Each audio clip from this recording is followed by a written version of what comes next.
Huh?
Stay!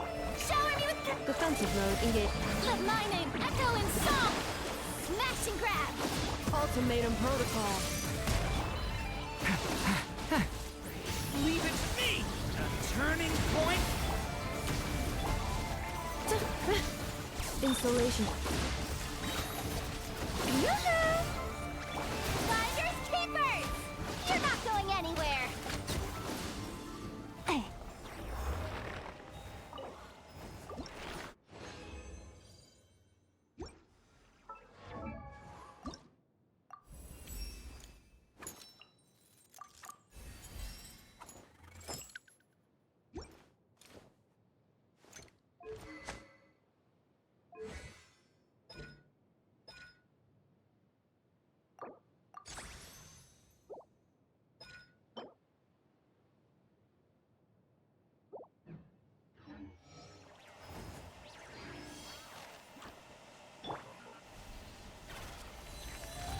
Annihilation mode.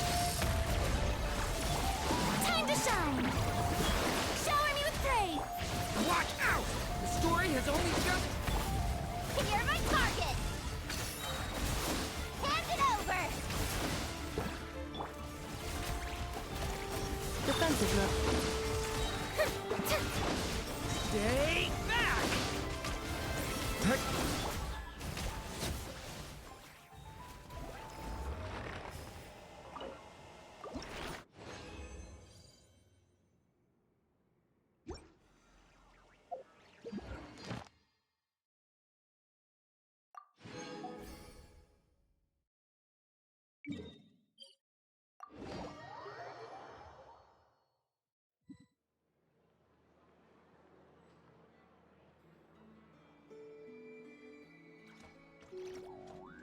Add Ash.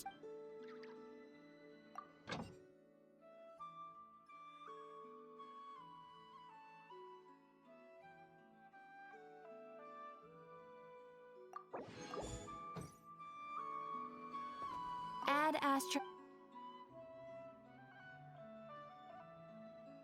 Thank you for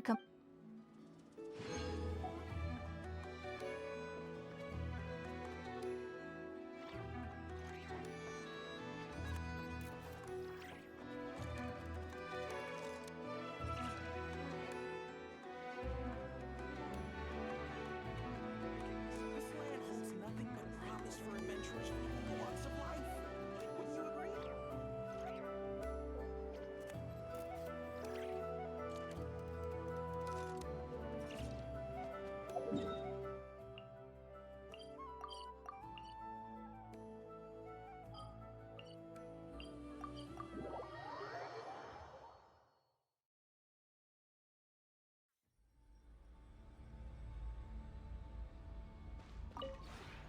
This realm.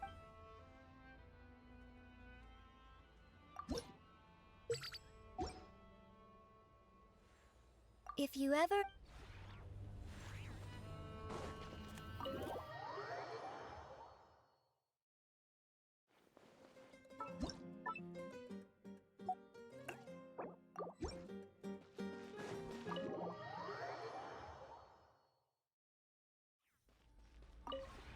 This realm...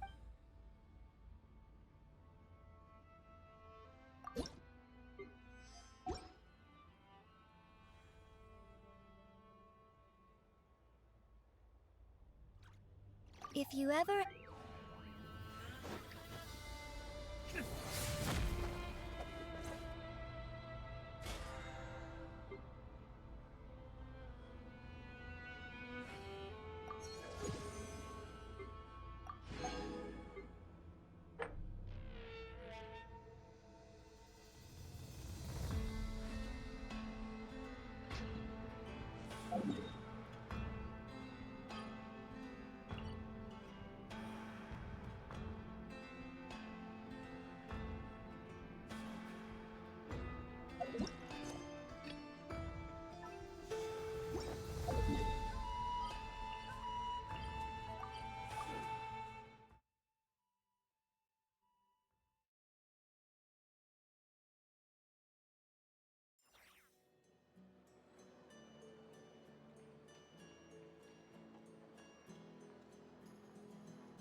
Installation chamber. The story has only just begun!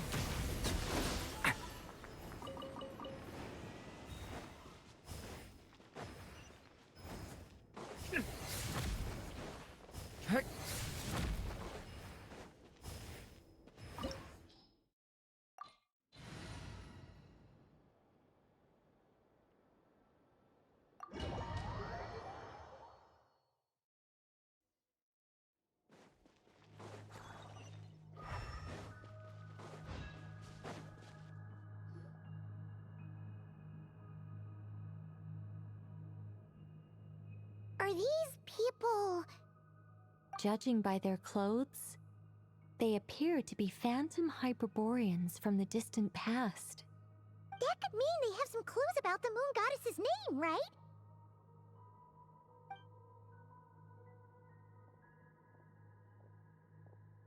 Hey there! Could you tell us what the moon goddess's name is? Sorry. That's probably a weird question, huh? How do we explain this? The moons are long gone, and their goddesses are dead. Their names no longer mean anything. When a new moon goddess is born, we will surely know her name. We have used every last resource at our disposal. All that remains is to wait, patiently and quietly.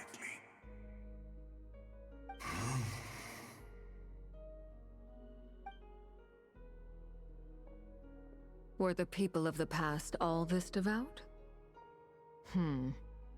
It looks like this phantom doesn't intend to converse with us any further.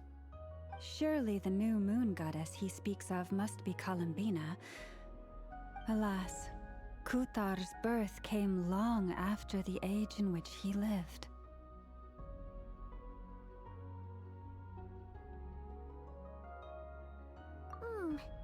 But, maybe if we find a phantom from a more recent age, they might know Columbina's real name.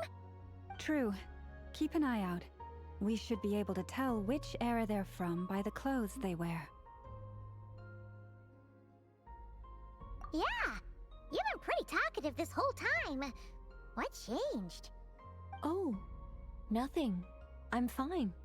You all make good points. When the Hyperboreans speak of moon goddesses, they mean the three from truly ancient times. I can't imagine they would know anything about our current moon goddess. There once was a time when the moon goddesses blessed them greatly and protected them from harm. So, when the war between the gods and dragons plunged the world into chaos, it seems they looked once more to the moons for help, praying for a new goddess to be born. Yeah, that checks out. Let's continue on. Who knows what else we may discover?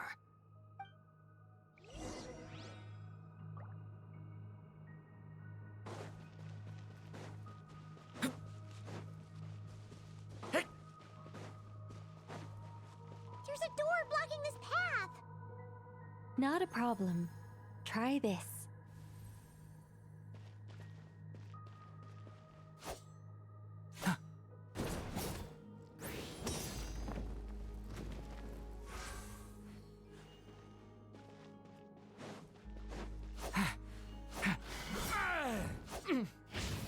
Devouring claw!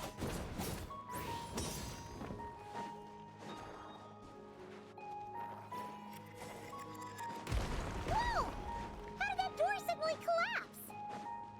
This device was maintaining the door's integrity. Remove the core, and the device stops. Is this our destination? Impressive. More precisely, this is a device that will help us reach our destination. Let's go. We still have a long distance to cover.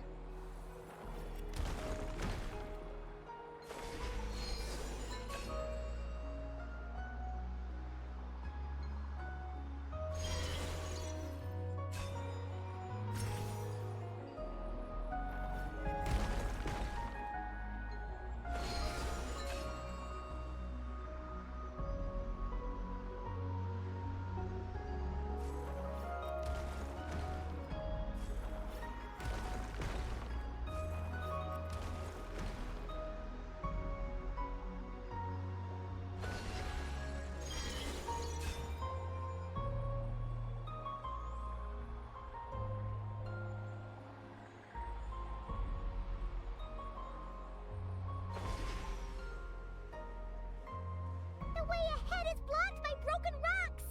Oh. Let's try that device again. Remember the door from earlier?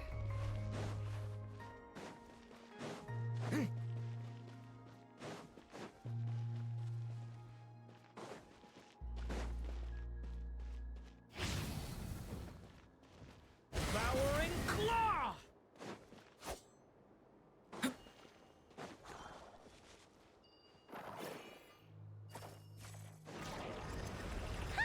So it works in reverse, too!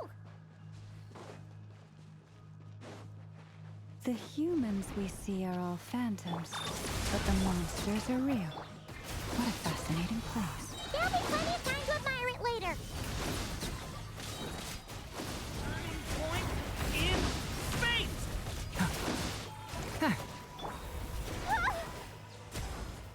Finders keepers! Cleanup sequence initiated.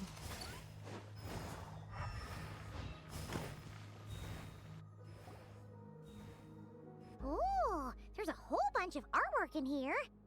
Seems pretty old. Nicole, this is probably your area of expertise. What do all these paintings mean?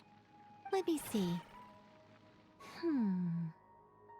To understand these murals requires some knowledge of the history surrounding the War of Funerary Flame.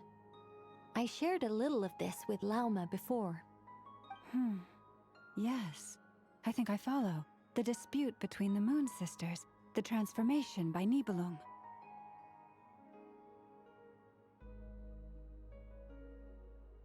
Oh no, it's no trouble. I'd be delighted to share the tale again. Alright then. Tevat's 3 moons and their goddesses were brought into being by the will of Nibelung, the then ruler of Tevat.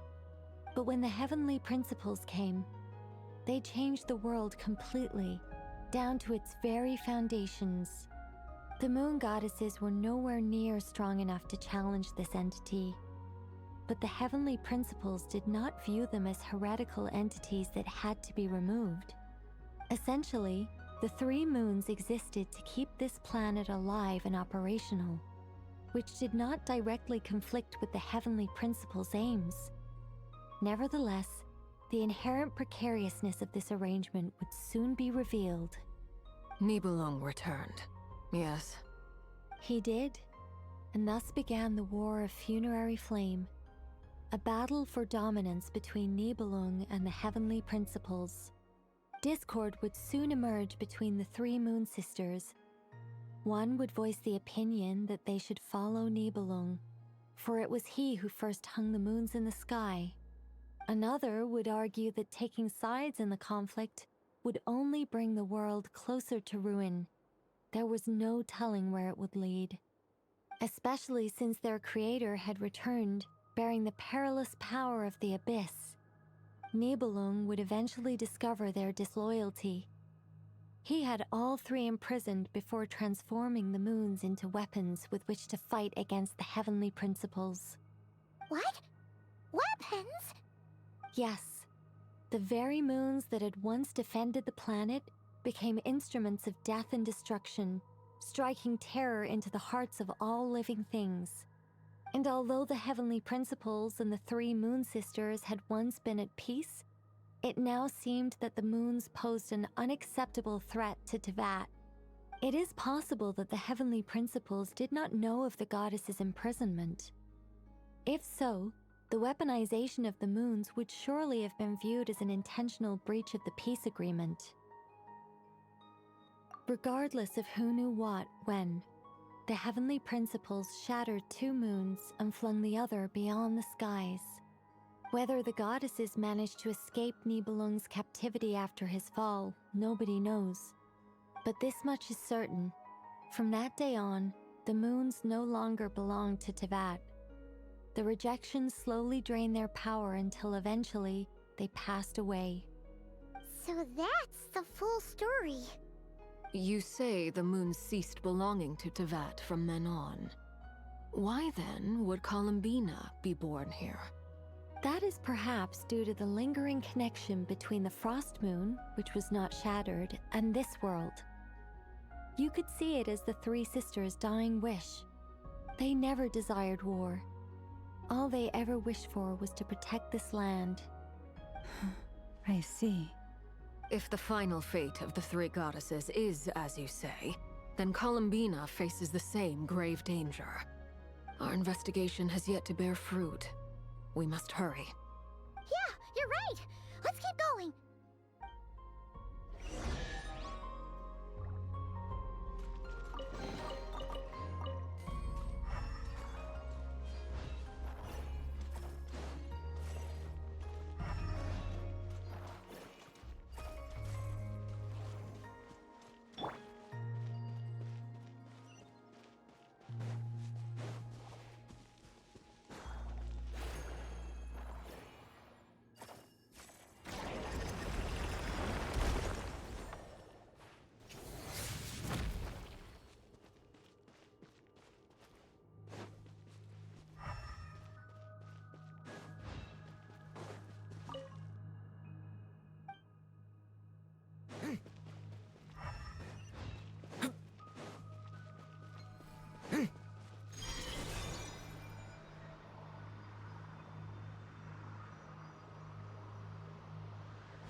we'll need to activate this thing? Indeed. I was a little worried about that at first, but as we got closer, I sensed that the Kuvaki within it flows unimpeded. It should be functioning normally. The only issue is how to activate it. It's looking a little worse for wear. What about the cores from some of the other devices we've seen? Can we repair it using those? In all likelihood, yes. I imagine that would have been the Hyperborean's backup plan. Let's look for some cores.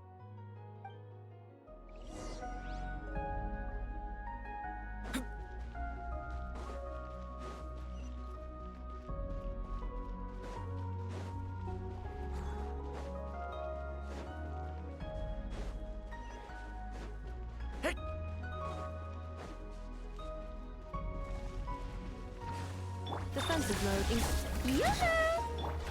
You're not going anywhere! Devouring Claw! Element for the end!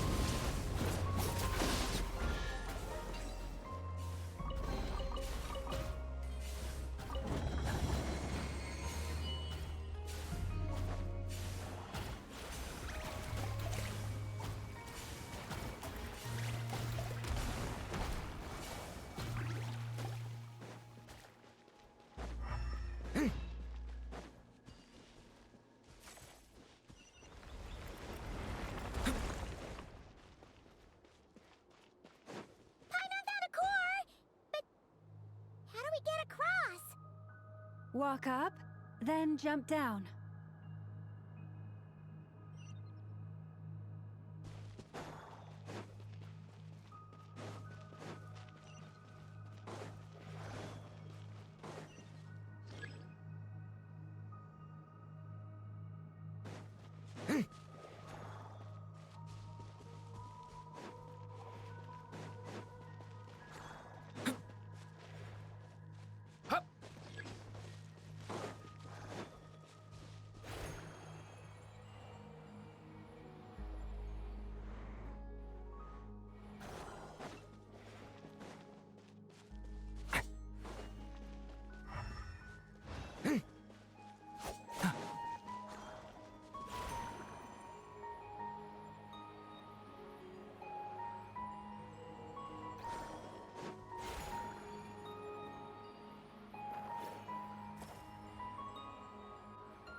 That should be enough cores.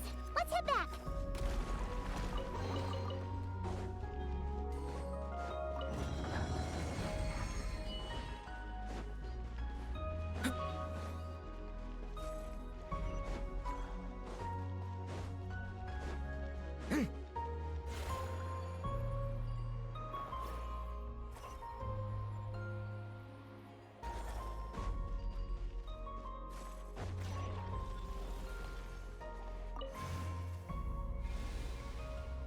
The device is up and running. It's hard to believe that the ancients were capable of constructing such things. Paimon sees our destination! It's right up ahead! Yes.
This is where the people of Hyperborea communicated with the moons.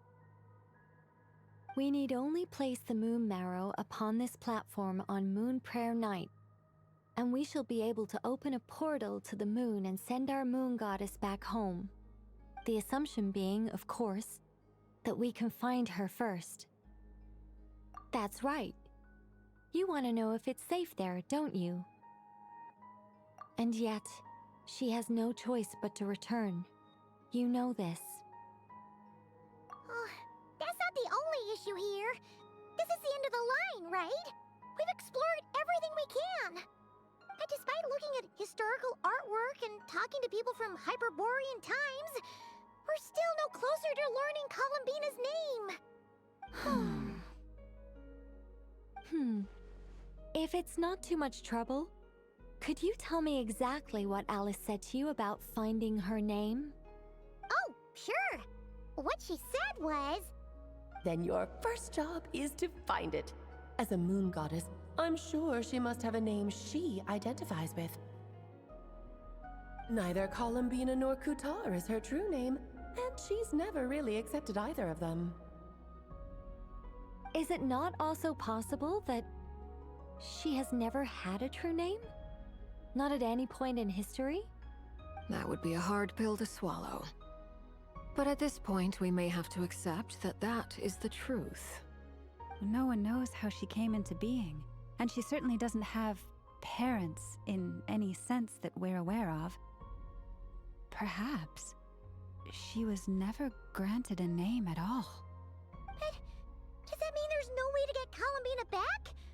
She's just gonna disappear and there's nothing we can do about it? Huh? Wait, why all this pessimism? Was it the way I phrased this question?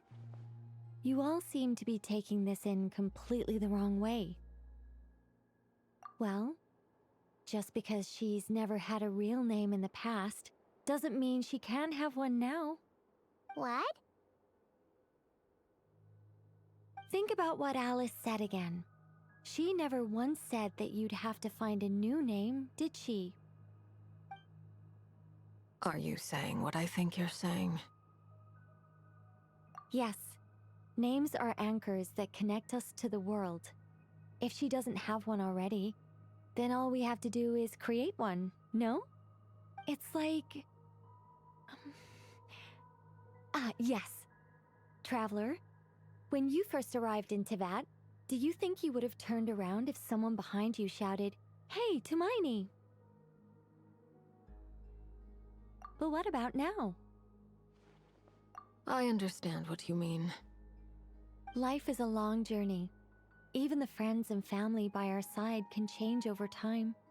When people call you by different names, what matters isn't so much the words themselves, but what they symbolize. And of course, whether that resonates with you. Ether. So, close your eyes and picture the moon goddess in your mind. If you were to call out to her in this moment, what would you say?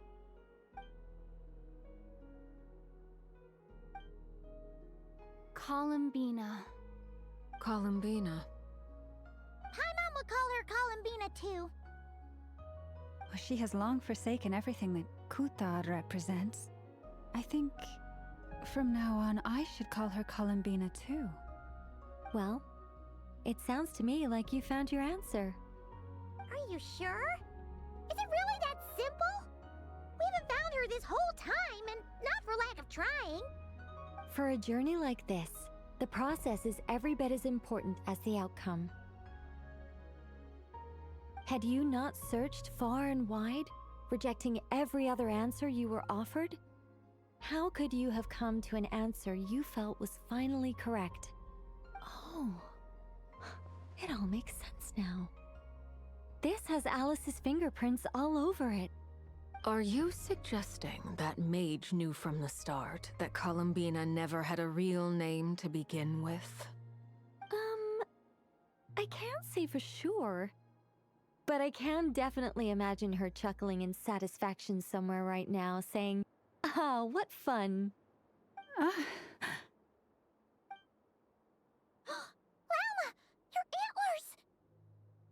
You should hurry. The festive moon has begun to rise.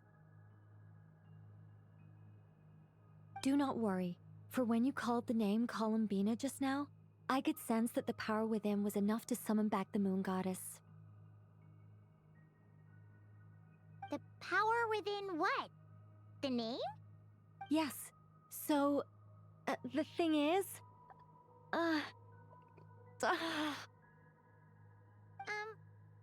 What's wrong now? This is so annoying. I really want to explain how that whole thing works. Starting from the founding principles of Tevat and... Oh, I could talk about this for hours. But... Deep breaths, Nicole. Deep breaths. You're an angel. A sober, sensible, solemn angel who has her priorities straight. Okay then. Sorry for asking. Clearly a bad call on Paimon's part. Anyway, you all need to hurry. Last thing, remember how it felt when you called out that name. Then it is agreed. By the name Columbina, we shall find her. Then we'll throw her the best Moon Paranite party ever! And at last, we will send her home.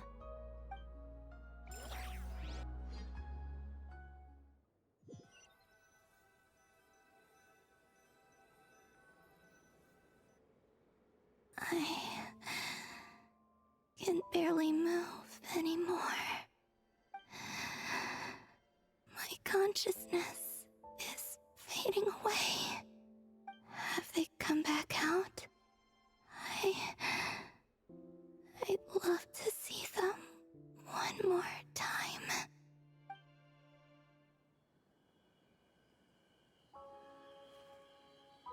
They didn't make it.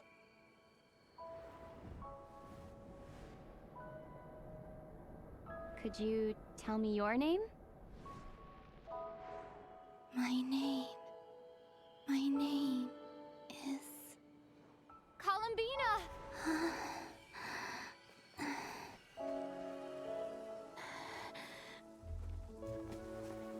Columbina! Are you here? Columbina!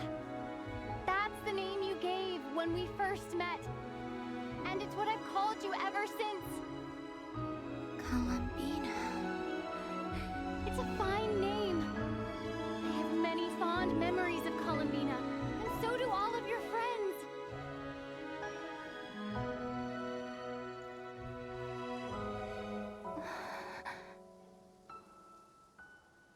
If you like this name,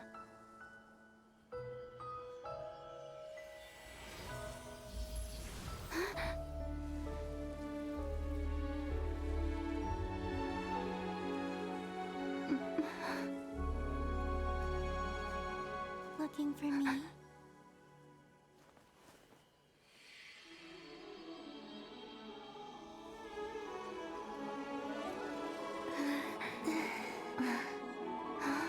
I like it. You can carry on using it. My name is Columbina Hyposelenia.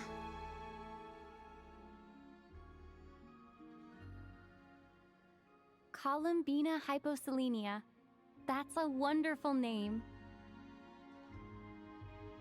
I never thought that Columbina would become my real name. But after I met you and my other friends, the things that this name stood for slowly began to change. It went from being a Fatui code name to something my friends call me.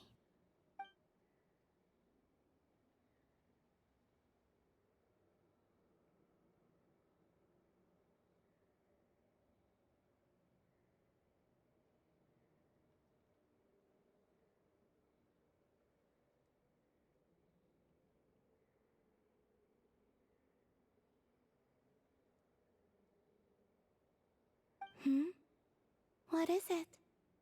Why aren't you saying anything? I'm just so happy for you. Thank you.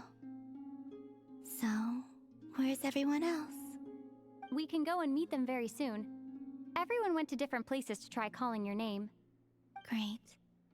I'd like to thank them as well. Everyone's done so much for me. Searching for my name, entering those ancient ruins. Huh? Wait, so you were...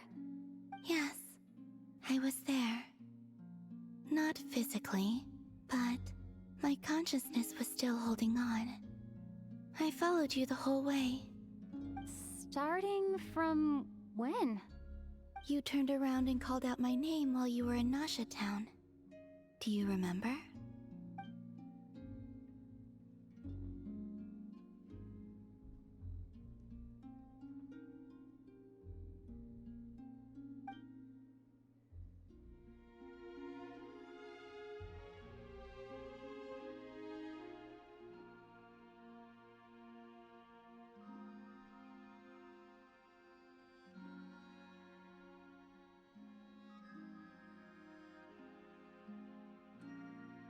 Let's go. We don't want to keep them waiting. Sure. In that case, come with me. But... Hmm? Before that... Could you call my name one more time? Sure. Come with me, Columbina Hyposelenia.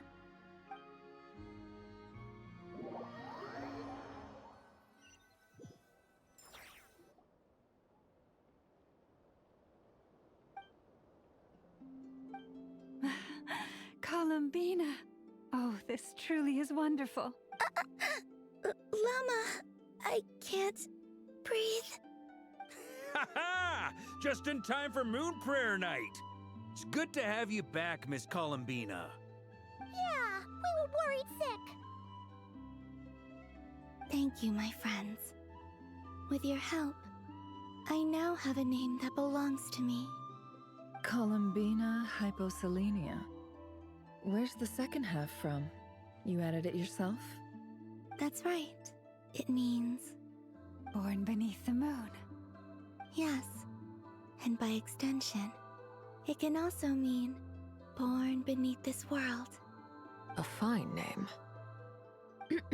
Now, as much as it pains me to interrupt this beautiful reunion, I feel obliged to remind you that the Moon Prayer Night celebrations in Nasha Town have already begun. Don't you want to enjoy the festivities? There's so much to see and do. And some of the ambient lighting and entertainments were sponsored by the kind souls in the Hexen Circle. Nicole? Why have you turned into Dodoko? So you're Miss Nicole. Thank you for helping us, and for helping me find my name. It's nice to finally hear your voice. You're quite welcome. Guiding lost people to hidden treasure is what we Seelie do. And if you ask me, spiritual treasures are far more precious than material ones. Chests are all well and good, but this was what it's all about. Ah, so satisfying. Anyway, I had to go help Alice. It seems like she ran into some trouble. That's why I couldn't be here in person. But don't worry, we're with you in spirit. We'll be celebrating right along with you. Keep an eye out for the Hexen Circle's festive stalls in Nasha Town. I think you'll like what we came up with. Alice said she even managed to rope B in this time.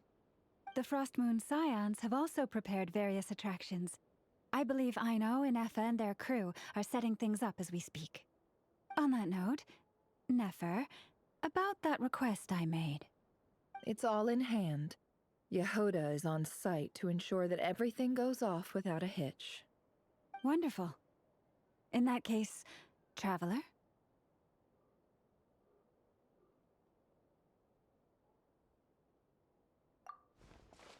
Huh? Come on, Columbina. It's time to celebrate the best Moon Prayer Night ever.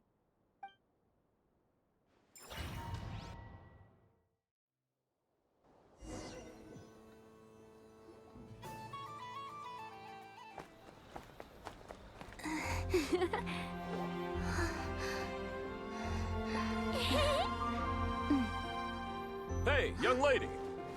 Would you like some Moon Prayer Night candy? Happy Moon Prayer Night. Oh, yeah. I almost forgot to say. Welcome home, Moon Goddess.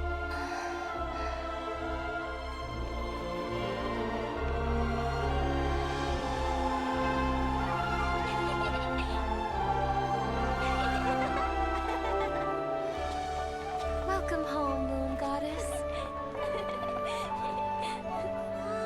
Welcome home, Moon Goddess. Welcome home, Moon Goddess. Turning Nasha Town into her home is a festive gift. A rather brilliant idea. Perhaps this is what Nodcry, Columbina's home, should have been like all along.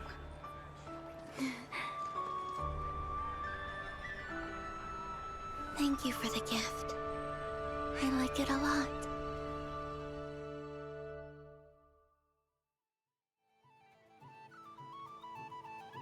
This feels like the surprise of my life.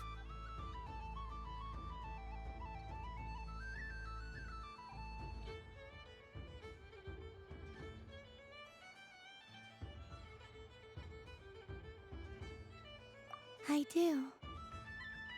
I never imagined I'd ever get to enjoy Moon Prayer Night with everyone so freely. If you're happy, we're happy. Quite a strategy you came up with. Hide the tree in the forest. It's not your usual style, Lauma. Is there something about Moon Prayer Night that enhances what's in your head as well as the antlers on top? Apparently so. It even inspired a perennial penny pincher to use their resources for a greater cause. It truly is a magical festival.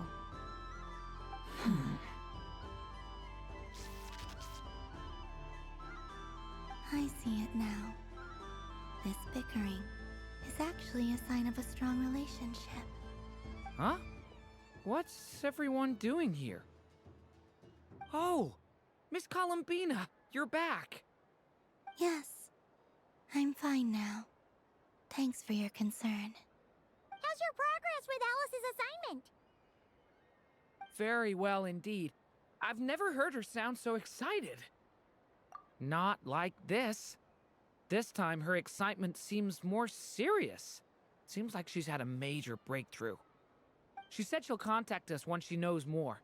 In the meantime, we're free to relax and have some fun. Enjoy the time off while it lasts. I have a feeling that our next task won't be so simple.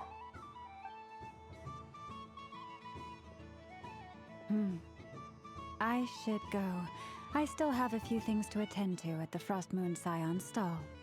And I think I'll take a look around. With any luck, this once-in-a-year festival will come with once-in-a-year opportunities. Hold up a second. Where's Varka? I believe he made a beeline for the flagship the moment he entered Nasha Town. Ah, that's Mondstadters for you. They know what they want when festivals roll around. Goodbye for now, Columbina. I hope you have a wonderful night. I will.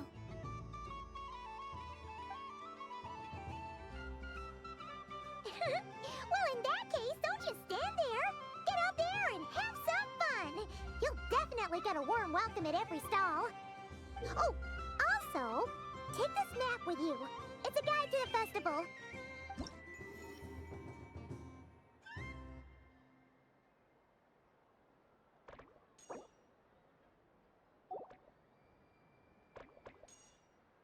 The Frost Moon Scion stall is over here.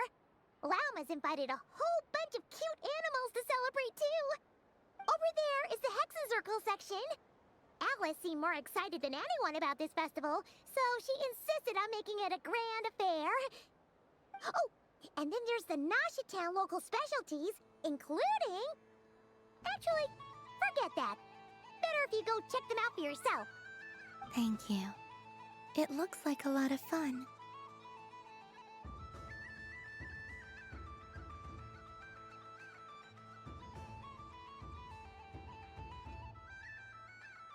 You're not coming with me? We'll be around. But don't you want to browse by yourself for a bit first?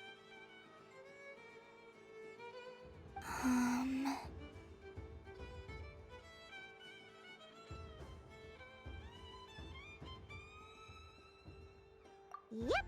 If you find something you like and want to try it out together, just give us a shout. We'll be right with you. Otherwise, just relax and enjoy yourself. There's so much on offer, so try to experience as much as you can. And don't forget to stuff yourself with all the delicious festival food.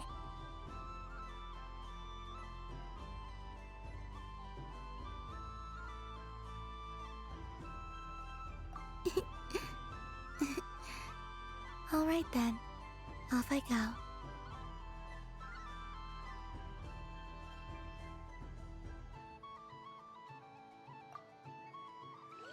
Where should I go first?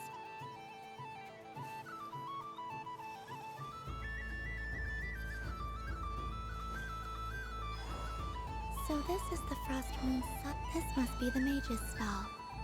It feels... But I was aiming right at it. Aw, what a pity.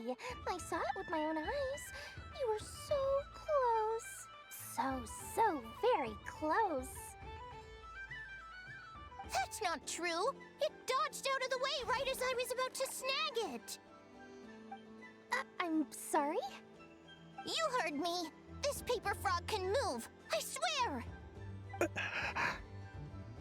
Dear, oh dear, what are you saying? How could a paper frog move?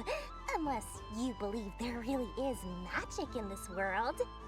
Even if I, the mere humble merchant that I am, knew such magic, surely I would not use it on a paper frog.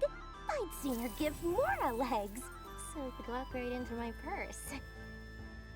My dear, dear customer, why not have one more try?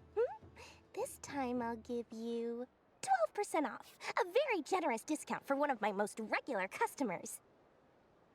Just think about how much experience you have under your belt now. You're sure to win the next one. Darn. I used up all my coins. I'll be right back. Just gonna fetch some more from my house. Take your time, but don't take too long. This event is Moon Prayer Night only. Miss it, and you'll have to wait a whole year before I'm back. Next customer, please. Welcome.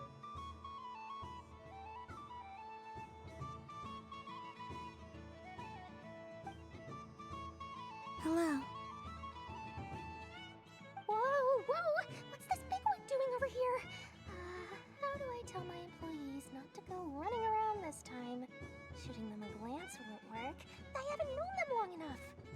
Dory? Why, hello there, Miss Columbina. Would you like to play my ring toss game? The rules are very simple, and it's easy to get the hang of. How much for a round? Oh, first time's free. Not a single mora. After that, well, we can cross that bridge if and when we come to it. But with your sharp sharp skills, I'm sure you'll win all the prizes in one fell swoop. That was an obvious enough hint for them, right? Right?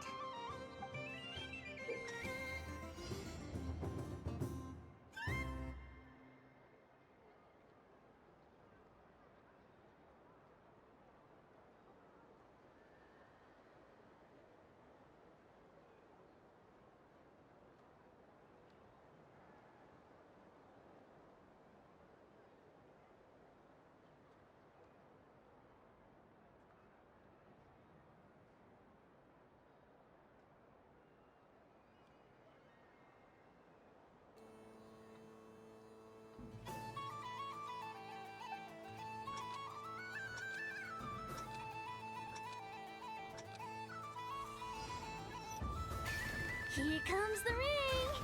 Oh, peanuts.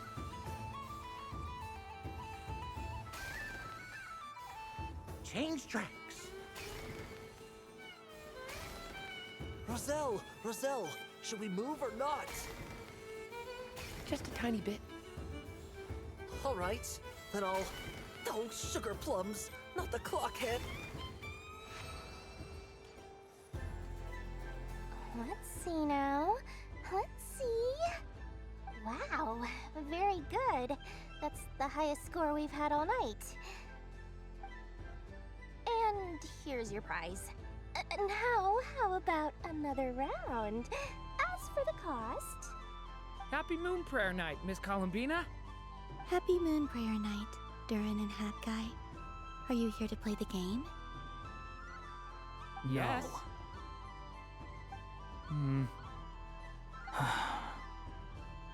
You said we were just coming here to say hello. I did, but then I recognized a few more people as I got closer. Do my eyes deceive me? Is that... It's our little dragon! He's all grown up! Someone's popular. Well now, since you came all this way, why don't you try out this lovely game we have going? First try is free! He'll have a go. I'll pass. It's only one free try per customer. You can't give your try to him. I'm aware. How has Elder Almond been lately? He's in great shape. He goes for a run in the forest every morning to stay fit and healthy. He tried to go boat racing with Firecracker a while back, but he couldn't even make it onto the Lotus Leaf. Firecracker was in fits of laughter. How about you, little dragon? Can you still fly? Yes, I can. But you've become less chatty. Has growing up been tough on you? We call that maturity. You know, the thing people sing about. The knight wields a sword of stone to defend those hearts that are made of gold. Stone is very heavy. That's what keeps him from talking too much. That's awesome! I want to be a knight when I grow up too. Ring, here I come! Ha!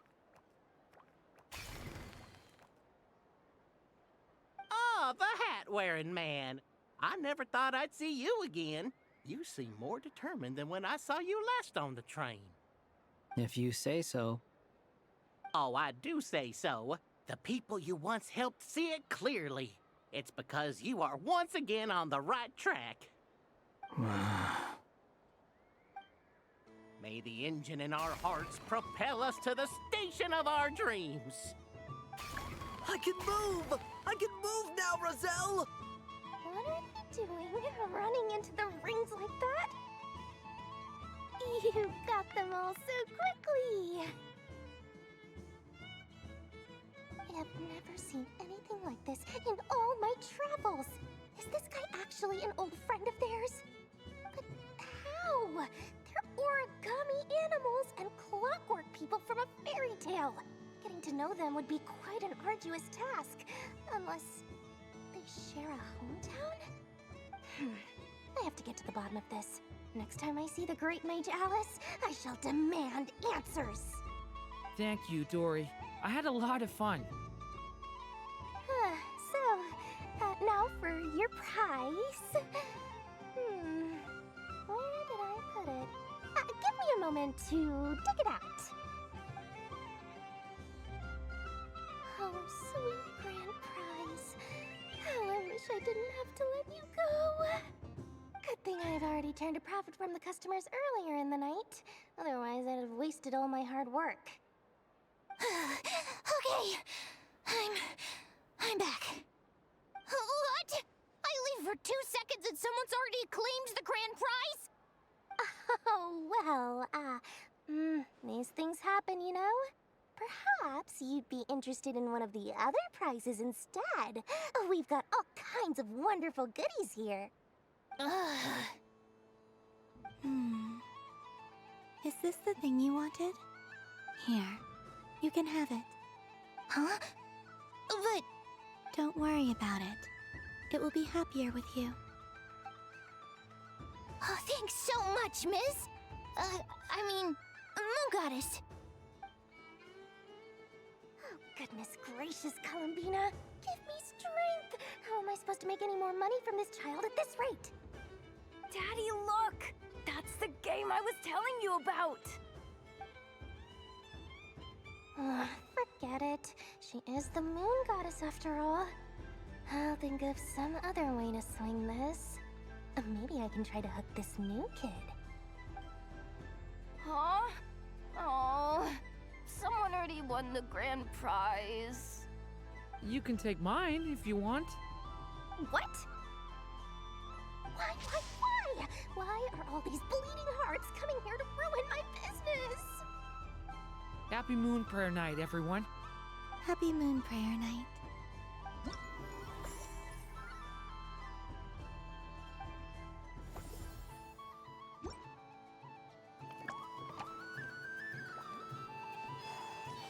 What's this?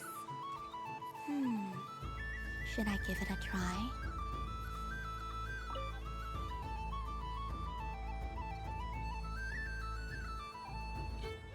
I wouldn't say it's unfair, exactly. I mean, your voice goes right into people's heads. How would you explain that to the kids? You can't just explain it away as magic. Is something the matter? Ah, Miss Columbina! No, nothing you need to worry yourself about. Ah, impeccable timing. Stick around for a second, Miss Columbina. I need your input on something. This self-proclaimed Knight of Justice has yet to give me a satisfactory answer. I, for one, would like to hear your verdict on the matter. Hey, now, I left the flagship just to help you out, Miss Nicole. What's going on? So Alice and I are both using long-range remote control spells that work on similar principles, allowing us to attend this festive fair in Dodeco form. Sorry, let me backtrack a little. While similar, there are some key differences.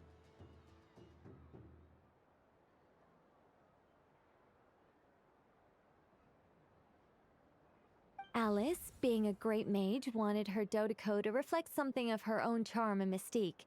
So she adjusted the way its tail moves when it spins around. An entirely gratuitous move, in my opinion. I hardly see how anyone is going to notice that.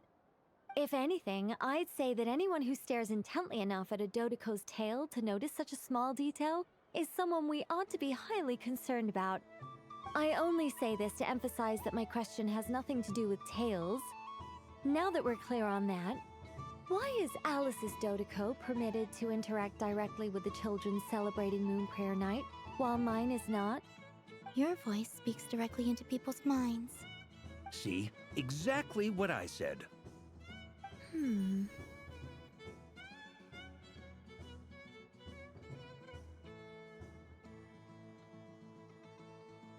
Miss Nicole? Ugh, I can't stand it. I know that probably makes me sound like a whiny child acting out in front of their parents. And it's a little embarrassing now that I think about it. But hey, I've said it now, I can't take it back. That would be even more embarrassing. Also, don't go reading too much into that analogy. It was off the top of my head. I'm actually an awful lot older than either of you. Miss Nicole, are you saying that you'd like someone to play the game you've prepared? I'm not so invested in that. It's just something cobbled together using items I borrowed from Alice. She probably didn't even make them herself. The point is, I want to know everyone's thoughts after they receive their prizes. But as you've said, I can't just ask. I've been biting my lip for so long, and I've had no one to vent my frustrations on. I thought this was going to be a nice, straightforward festival where I'd get the chance to guide people to treasure. Well, can I play? I can't guarantee that I'll win a prize, but... You will? I'd like to try. Then what are we waiting for? Let the game begin! It's like they forgot I was ever here. Ha ha ha ha.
Congratulations, Miss Columbina!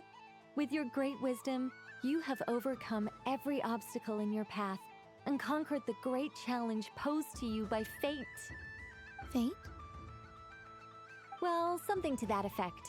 If you'd prefer something more poetic, it could be the icy winds or the dawn. Anything you like, really. You could even go with the challenge posed to you by Dodoko, if that's what you're into. Anyway, you can take or leave my suggestions. Moving on. All my hopes are now resting on this. Can I open it now? Stop teasing me. Please, I'm begging you. No more talk. Just open it. Wow. What a lovely sculpture. Classic and cute at the same time. Thank you, Miss Nicole. I'll always treasure it. Ah, there we go. Music to my ears. You have my sincerest gratitude, Miss Columbina. Thank you for sharing your precious time with me and fulfilling my wish. Don't mention it. You've all done much to help me. And still, I'm the one receiving all these gifts.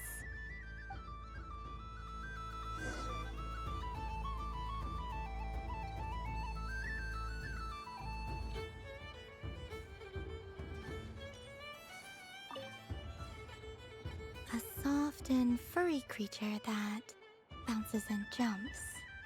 Welcome home, Moon Goddess. This one talks too. Allow me to introduce myself. I am a Dodoko from a distant archipelago, the most mischievous of all my Dodo brothers and Dodo sisters. When the going got tough, I powered through, and when I met obstacles, I boomed them away. That sounds like a lot of fun. Doesn't it just? Oh, but then the trouble started. Recently, I found a lovely beach, the same beautiful jelly color as my hometown, and so I dove in to have a look, only to find it overgrown with seagrass and nasty little spiky fish everywhere, looking to turn me into a Dodoko kebab. I made it back to shore by the skin of my teeth, but my tail was sorely hurt. Couldn't you just boom them away? Oh, I wanted to, believe me. But I've heard that you, Moon Goddess, can understand animal speech. The last thing I wanted was to cause a gigantic fuss and get taken to court by a school of spiky fish. I'd be driven out of these waters for good, and my winter holiday would be ruined. And so, dear Moon Goddess, I was wondering if you might lend me your allegiance. Are you roping me into a crime? Oh, let's call it a once-in-a-lifetime carefree adventure. Does that sound better? All the festival goers tonight are dressed up as the Moon Goddess, but there's nothing to say that the Moon Goddess can't disguise herself as a Dodoko, is there? Besides, this is your home. You should be free to be whoever you wish. I'm afraid I'm not well acquainted with Dodokos, Madam Mage. Oh, that's quite all right. We Dodokos are innocent, happy creatures with a free-spirited nature. Many, like myself, are mischievous troublemakers. Others are lazy souls who like nothing better than to lie down on a nice rock and take a nap. In our eyes, every creature who yearns for happiness and freedom is a Dodoko. But perhaps in yours, we Dodoko are a fluffier and more mischievous breed of Kuhenki. Yes, that is a much easier image to follow. Oh, wonderful! Then let's play! Grab onto my tail and follow me into the sea! Time to settle some scores with the bad guys!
remarkable talent.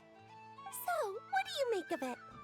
The use of Jumpy Dumpties doesn't come as naturally to me as Kuvaki, but their unpredictability makes it fun. I think they call this novelty. Indeed! And how did it feel blowing those pesky nuisances away? Not bad. Any guilt? What do you mean? Oh, wonderful! Lovely answers to all 3 questions.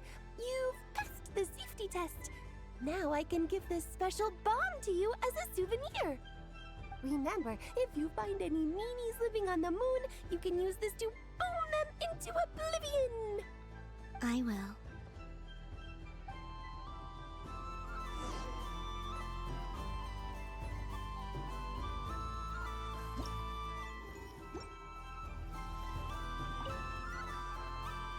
Welcome home, Moon Goddess. Oh, you're the genuine article. Alice was right. This moon prayer night was worth watching after all. Another one that talks. Greetings. Pleased to make your acquaintance. I am the Hexenzirkel member they call B. Barbeloth Trismegistus. Columbina Hyposelenia. Pleased to meet you too. Hyposelenia. A fine name indeed. Now then, Miss Columbina, do you wish to hear a mage's divination? Divination? The Frost Moon Scions used to ask me what would happen in the future. Is this like that? From the perspective of the one seeking answers, perhaps. As you look to your journey ahead, if you seek to understand the unknown, resolve your doubts, and soothe the confusion in your heart, divination could be for you. The unknowns on my journey. Of course, if one wishes to peer into fate, then hydromancy is the more precise option. But that is a complex affair, and to relegate that majestic art to the status of a festive amusement would seem somewhat uncouth. Besides, it is sometimes better to not know fate with great certainty. Hence, I shall use the suitably festive Luna Arcana to tell your fortune instead. It is more popular with the youth in any case. Lunar Arcana. Indeed. Unlike hydromancy, this will only display possibilities and trends. People like to think of themselves as creatures of agency and free will. Peering too far and too clearly into the future is detrimental to both body and soul. I'd like to give it a try. Of course you may. Come then, take a seat, Miss Columbina. Before we begin, are there any specific questions you would like to ask? Let's stick to general possibilities and trends, like you suggested. Ah, very well. Then I shall use the basic Lunar Arcana deck. Now, try to relax. Cast your mind upon the things you have experienced and the things you are soon to experience. I will shuffle the deck. Would you like to cut the cards yourself? You do it. No problem. Now then, to make things easier for the Seeker, that is to say, you, I shall decipher the cards from your perspective.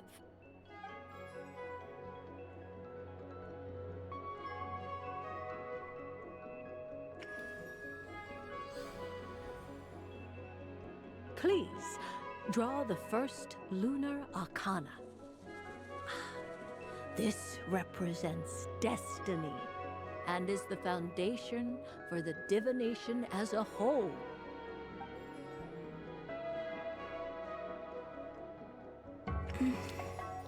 Now, draw your second card. This will stand for the past, the sum of all your experiences that have come before.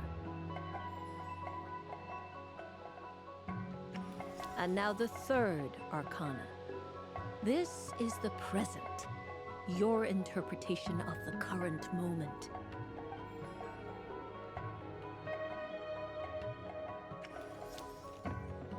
Finally, the last card. This shall speak of the future, which... Oh. Kuvaki Pulse? Fascinating.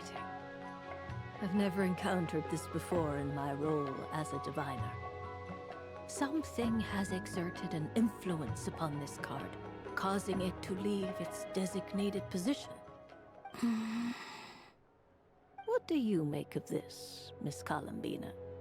Perhaps this is the guiding hand of fate in action. Of course, if you wish, you can choose to deny the validity of this card and draw the future for yourself. No, it's fine. Let's go with this one. A bold decision.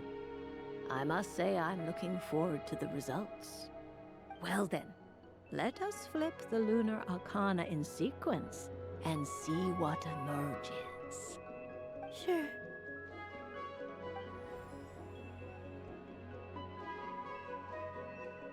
First, Destiny. No surprises here. The card that represents yours is the moon. The moon. Indeed. The moon can represent the truth at some times, but deception at others. False peace, destructive calamity, and the world-changing power that lies within. When the moon is placed on the destiny tile, it indicates that your destiny is not what it may appear on the surface. Instead, it may yet have a hidden side. It symbolizes a journey through the fog, fraught with uncertainty and deception, where one must face inner challenges head-on. I don't understand. Patience, my dear. This is but the first card, which serves as a basis for the interpretations that follow. Our divination will only grow clearer from here on out. Now then, flip the second card, the one that speaks for the past.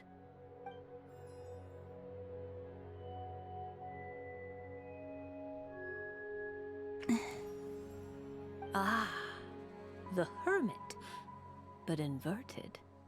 Inverted? Yes. The Hermit symbolizes solitude, introspection, and the pursuit of truth. When inverted, it represents isolation, truth out of reach, and a path that leads one astray. Combined with the moon as one's destiny, the Hermit inverted represents a choice you made to stand alone in the past. It was a choice made not out of fear or arrogance, but for reasons that others could not perceive. You fumbled through the darkness without a guide, but you did not find your way. Rather, you went astray. More than once, it would seem. Is this about how I became Kutar despite not wishing to become a god? And how I joined the Fatui because I yearned for a place to belong? I suspect only you know the answer to this question. All is not lost. The past is in the past, and so it shall remain. Shall we look into the present now?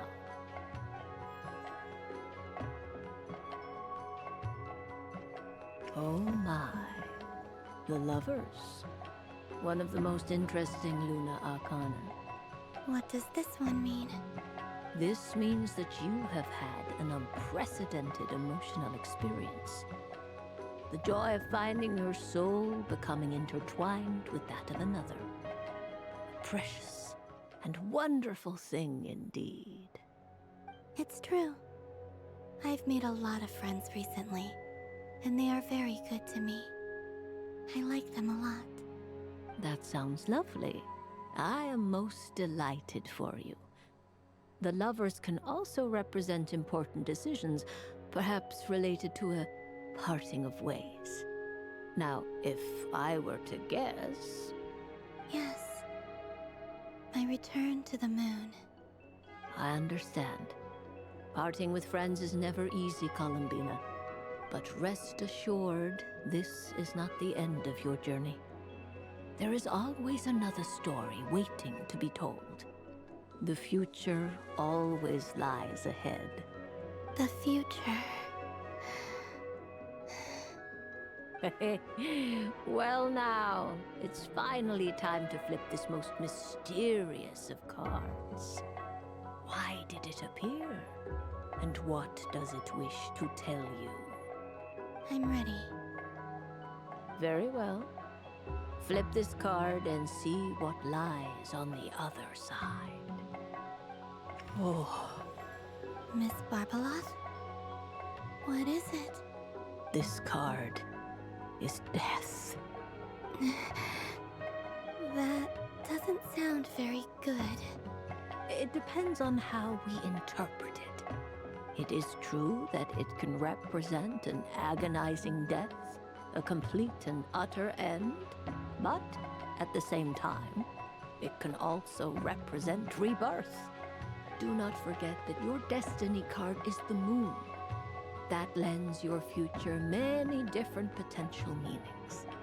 If death spells the end, is it unavoidable? As I have said, divination can only display general trends. It is a rough guide, but it does not show predetermined outcomes.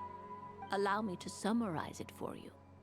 In the past, you may have lost your way, but now you have gained new connections and new strength. You now face an important decision, one that may bring about a great change in what is yet to be. This change might, in turn, be the end of all things, or their beginning. But remember, everything is subject to change because of the moon present in your destiny. You must see the truth clearly and face your innermost thoughts. The truth. My innermost thoughts. Thank you, Miss Barbeloth. Don't mention it. Some people dislike divinations, for fear of glimpsing an ending to their story that they wish was not so. But I can see that you're different. The result of this divination will not sway your decision. This is a rare quality, and one that diviners always hope to see in the seeker. We are here merely to guide, not to exert undue influence. I understand. Go then and illuminate your future, Miss Columbina. The moonlight that shines from you now is most captivating.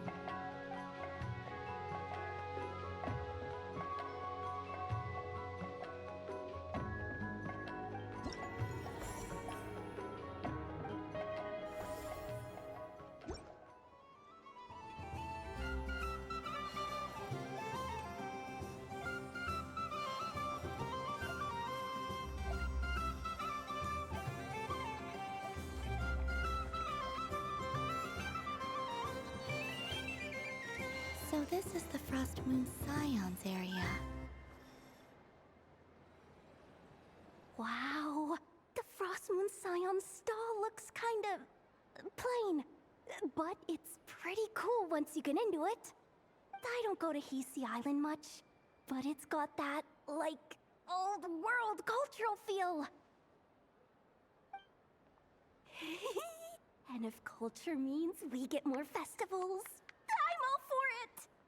Hello, Yahoda. Columbine... hello, Moon Goddess. That was too close. I almost gave the game away in front of the staff. Oh, wait, what's the deal with her shoes? They don't make a sound when she walks. I could do with a pair of those. Do you like balloons too? Balloons? Oh, you mean those? What's so fun about balloons? I'm not a kid anymore. They're probably more up Aino's alley. Yes. The animals seem very curious about these strange flying objects. I was drawn here by their voices. I recently learned a fun new game you can play with balloons, so I decided to come and give it a try. A new game?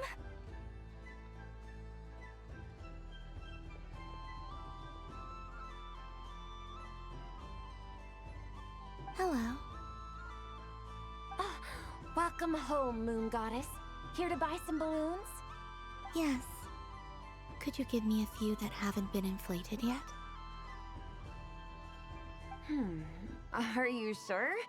I guess it's not a problem, but... Yes, please. Thank you. Uninflated balloons? But those are just little rubber pouches. What does she want with those? Would you like to play the balloon game, Yehoda? Huh? Sure. I guess. How do you play it? Wait here a moment.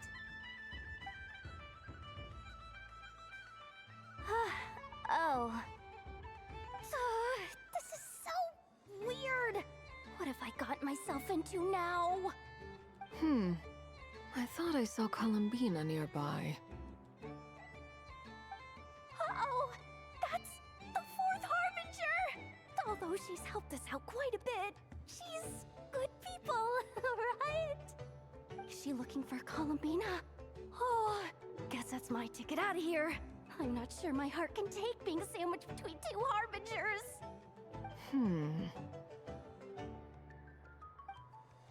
Which stall is she checking out?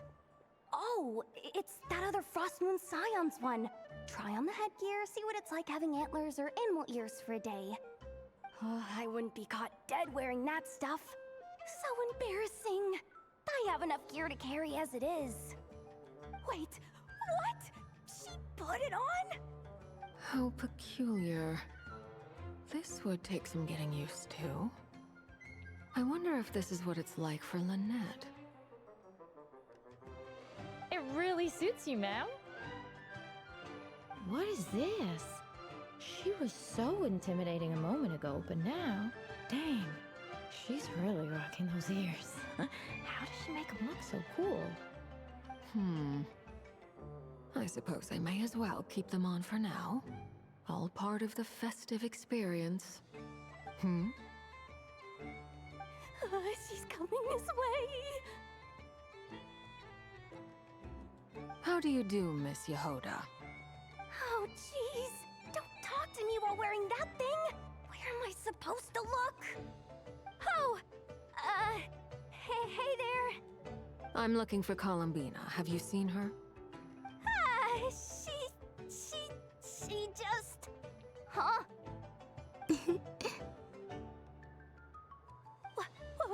Wait, is that what she meant by balloon game?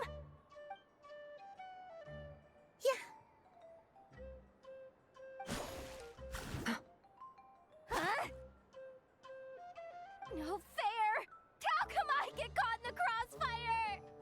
An ambush from the rear? Is this a declaration of war, Columbina? Would you like to play too, Arlecchino? Seriously? Are they gonna start some beef right here, right now? Gladly. That said, I believe there is another who would like to join. Boss Nev! Thank goodness! You've gotta get me out of here! Things are kicking off big time! Hello there. I'd like 10... no, make that 20 balloons, please. Uninflated. What? Miss Moon Goddess, I hope you're prepared to pay the price for assaulting my employee. Welcome to the game, Nefer. Just to be clear, let's keep this a fair fight, okay?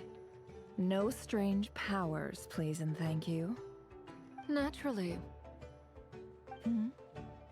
Don't just stand there, Yehoda. Aren't you going to team up with me? Huh? Do I have to? Of course. Don't forget, the Curatorium has a reputation to uphold.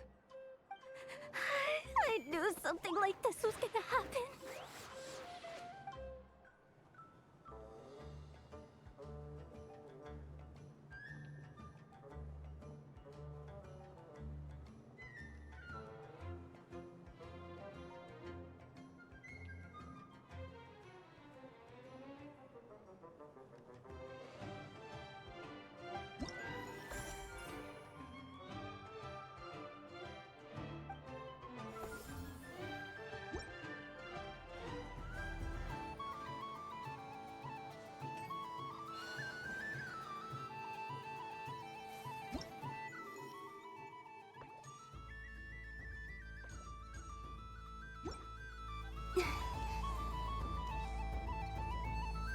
Sunny days!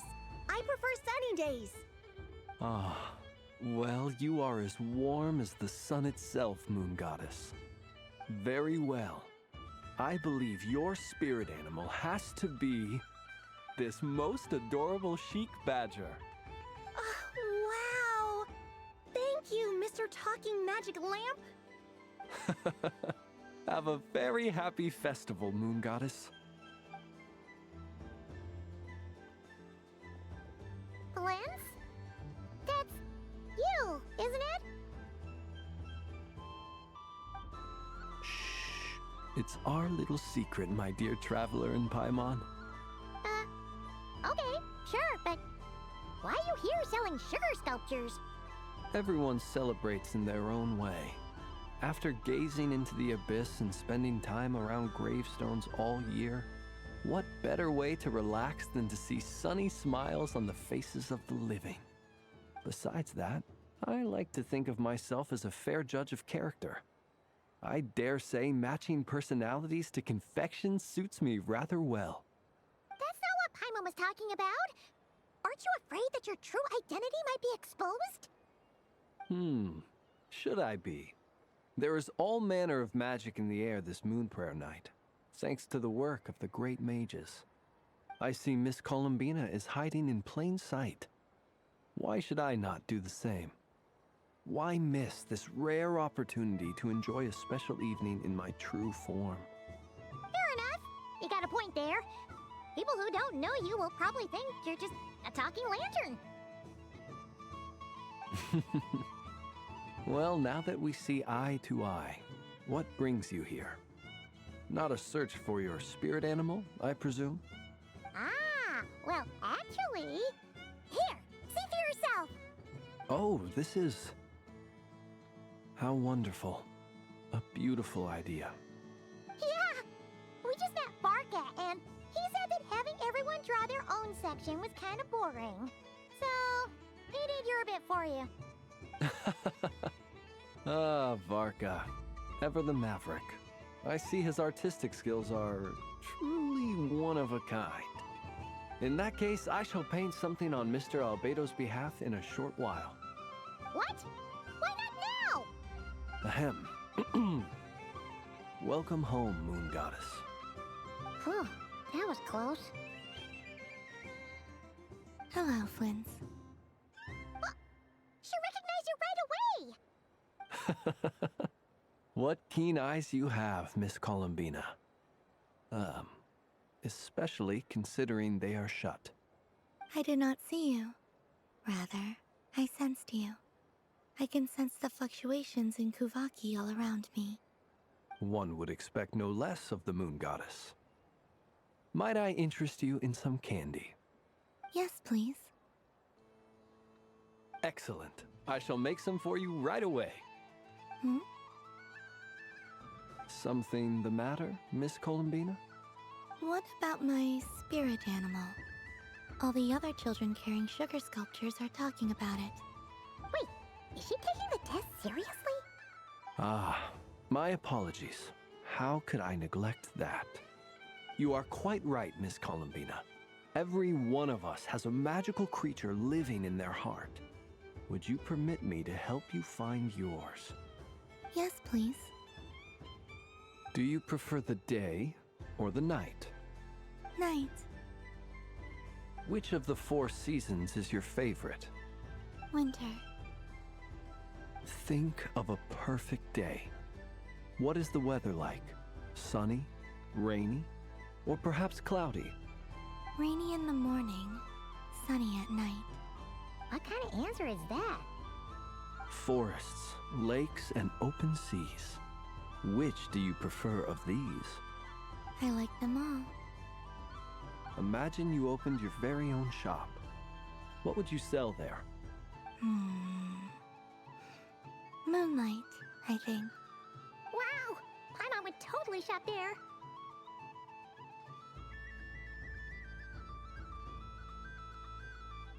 It wouldn't cost anything.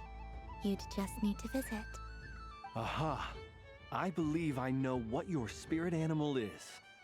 Here, for you. Oh, it's a Kohenki! Indeed. A free-spirited being with a deep love for all things here in Nodcry, who selflessly lends her aid to as many people as she can reach. It is the perfect fit for you, Miss Columbina. Thank you.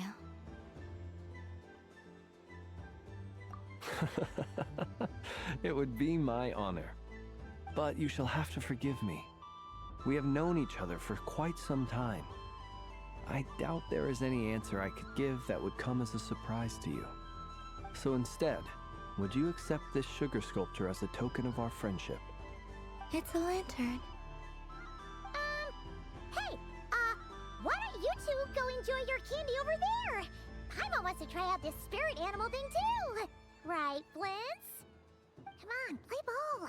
I get this drawing done. But I want to hear Paimon's answers.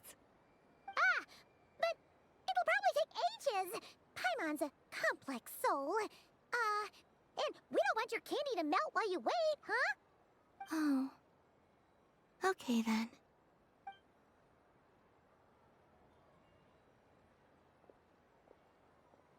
Phew. Nice excuse, Lady Paimon. That was some quick thinking. Yeah, no thanks to you. A little help next time?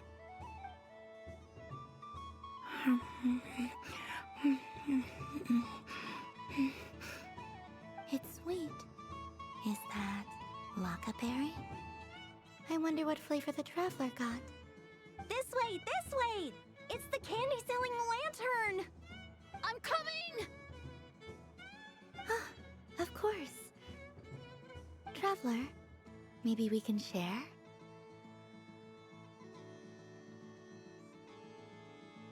Yes. I found out recently that people share their food sometimes, so I'd like to try it. Or, thank you.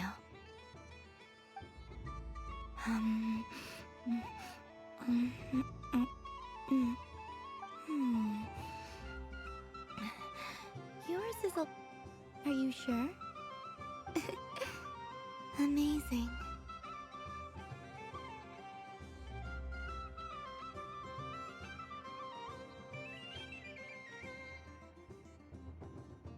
My sugar sculpture has shrunk, yet my heart is filled with feelings of sweetness. I will remember this feeling.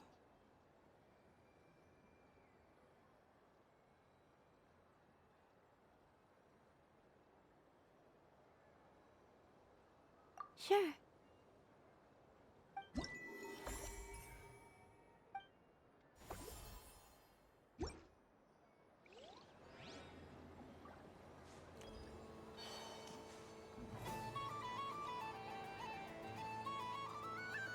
Dodoco's Whirligig! Come check out Dodoco's Whirligig! Ah, welcome home, Moon Goddess. Might I ask what this is? Ah, it's a very special amusement sponsored by the great mage herself.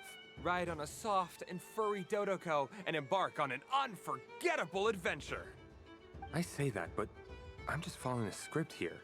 Who is this mage, anyway? And what the heck is a Dodoco? I'd like to ride. No problem. But, are you by yourself? Is that not okay? Oh, no, it's fine. It's just that each Dodoco can accommodate 2 passengers. Would you like to bring a friend along? My friends... Bitch! should do it. Now, we just need to get everyone else to draw something on it too. But we gotta keep it a secret from Columbina. Traveler.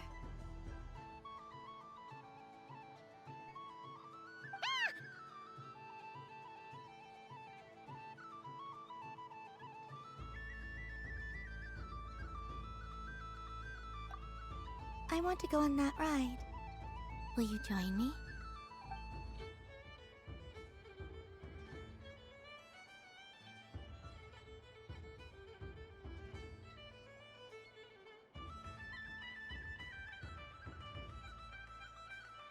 Let's go then.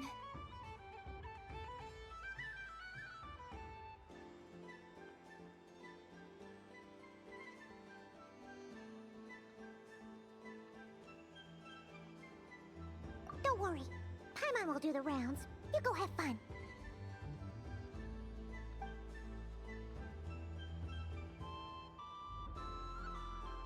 Hmm?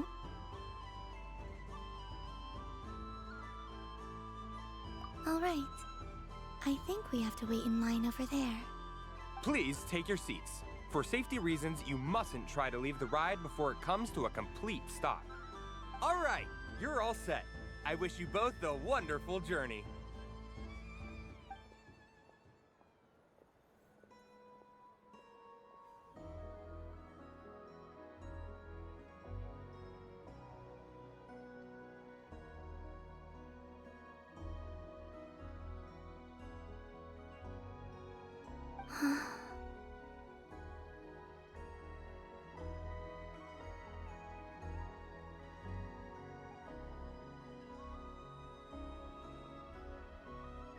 Not bad. It reminds me of riding a moon lane. Sometimes, the Kuhenki circle around me like this, playing their beautiful melodies.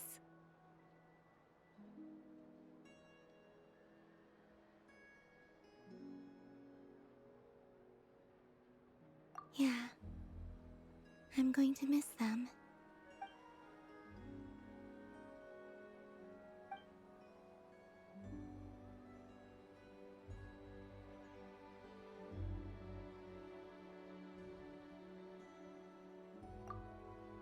It does.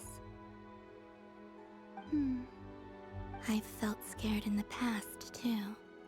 But this is a little different. You know something? I got to see a lot of fascinating things during my disappearance. I saw how the Frost Moon Scions act around their families. So different than how they used to act in my presence. And I also saw how they interact with their friends. It made me curious at first. Why do people act so sincere when they're worshipping gods, but save their truest, warmest feelings for each other? Slowly, I came to realize that it's because they trust one another. They know, deep down, that they'll be accepted for who they are. All of it. The good and the bad. I know. I knew it the moment you started calling out my name. What I fear now is the end. I fear losing all this the very night I have gained it.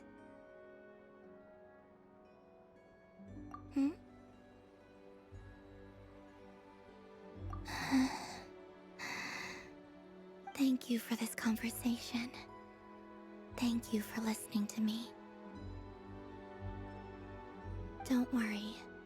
This fear I have, and the unknown that awaits me, they cannot hurt me. Not when I possess a treasure far greater.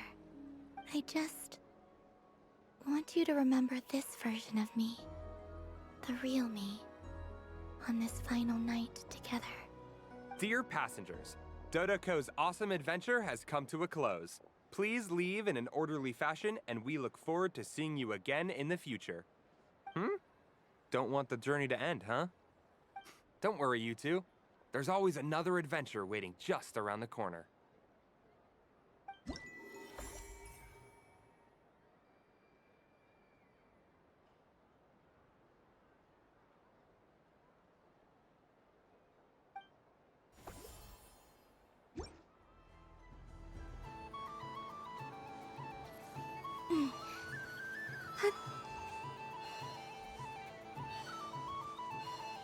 There are so many attractions here.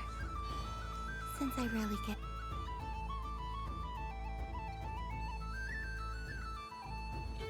Well, well, look who it is. I heard someone went and disappeared on us the moment we let her out of our sight. They looked all over for you. Frankly, I didn't think you'd be back for Moon Prayer Night. Were you worried about me, Sandrone? You would like that, wouldn't you? Do you even hear what you're saying? It seems to me like you disguised yourself with festive headgear, just so that you could come see me on Moon Prayer Night and make sure I'm okay. You didn't even bring Polonia with you. You? I thought you couldn't see. I cannot. But I sense the confusion of those around us rippling through the Kuvaki currents. Based on what I know about you, let me guess what you're wearing. Is it cat ears? Shut up! I'm only here to protect the Fatui's interest in this territory. Running into you was pure bad luck. Really? But you were the one who asked Arlecchino to help everyone find my name. Columbina! Ugh! Just one more word, and I'll unscrew your vocal cords. It's Columbina Hyposelenia now. Tell someone who cares. I've missed you, Sandrone. The whole time I was gone, I was thinking. I hope I get a chance to say some ugly words to you. Is that supposed to be a joke? Anyway, let's go play that game. What? You mean that frostfin whale? Yes. It's some kind of game where you get bitten if you step on the wrong tooth. Seems like fun. Who in their right mind would wanna... Because you're not a scaredy cat. Fine! You wanna play? Let's play. Don't complain when I kick your sorry butt. Lovely. You old geezer! I'm gonna beat the pants off you! Just you watch! I almost forgot. Sandrone? What is it now? You'd better not lose, or I'm going to beat your head in. What? Allow me to demonstrate since I'm feeling so nice. You just step on the teeth, like this.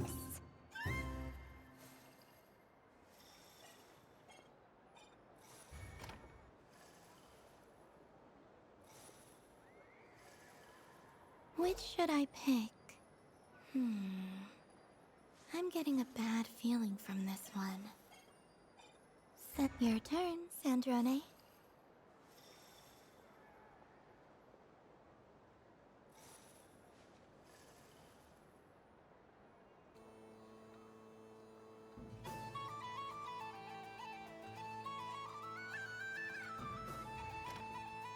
Don't come crying to me if you get bitten.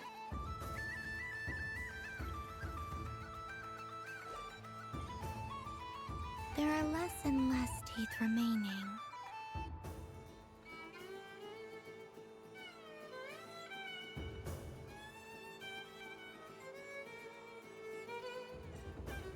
Huh? What's that noise?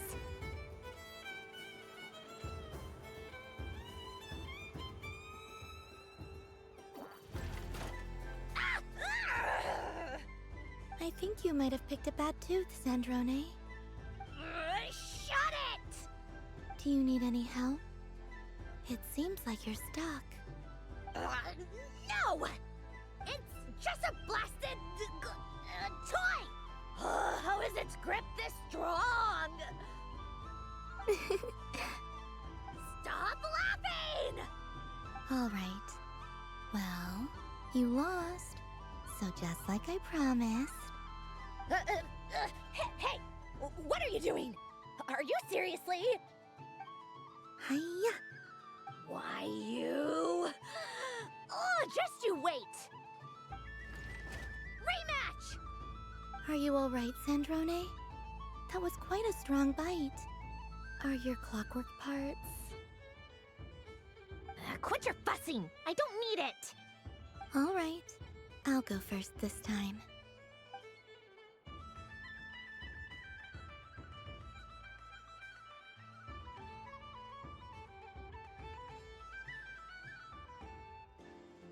I see it now. She can sense which teeth are rigged. So I just need to avoid the same ones that she does.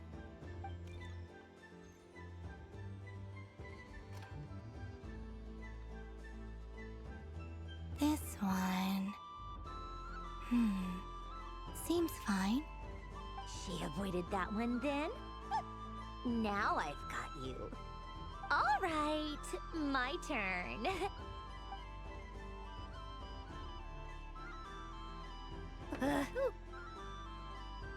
What? Looks like you lost again, Sandrone. Wait! There's more than one bad tooth! Bonk.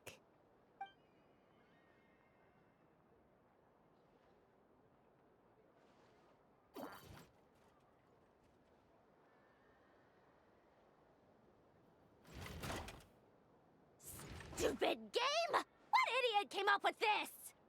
Are you alright, Sandrone? You said some nasty things just now. Oh, I'm peachy. Should I let you bonk me on the head as well? Ah, forget it! Come on, bonk away. It can be your consolation prize for losing so badly. I told you, forget it! Gah, you've always been so annoying. Singing right outside my door, inviting yourself to my tea parties, going AWOL. And now you're off to the moon or something. Of all my days with the Fatui, the times I spent with you, Arlecchino, and Rosaline, they were my favorite. I will not forget them. Just as I shall not forget this moment. We'll always be friends, no matter where we are, right? Who would want to be your...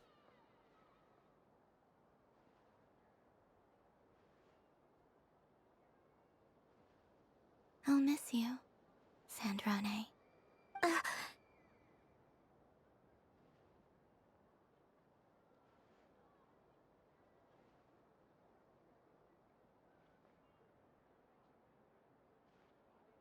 Goodbye, Sandrone.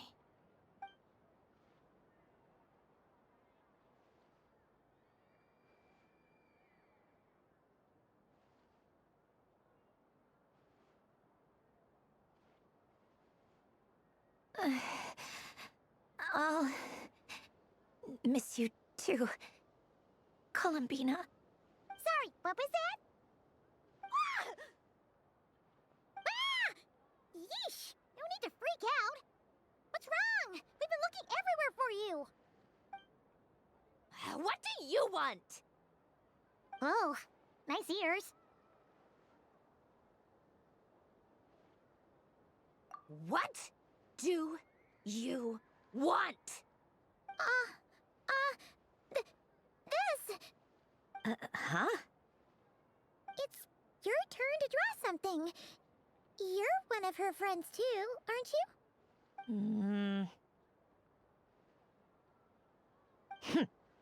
Doesn't know how lucky she is.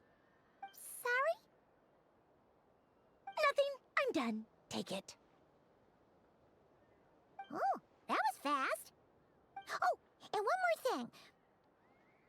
Last time we spoke, you mentioned you were interested in the Narcissan Kreuz Ordo's research, remember? There were too many people when we last met, so we didn't get the chance to do this. What are you talking about?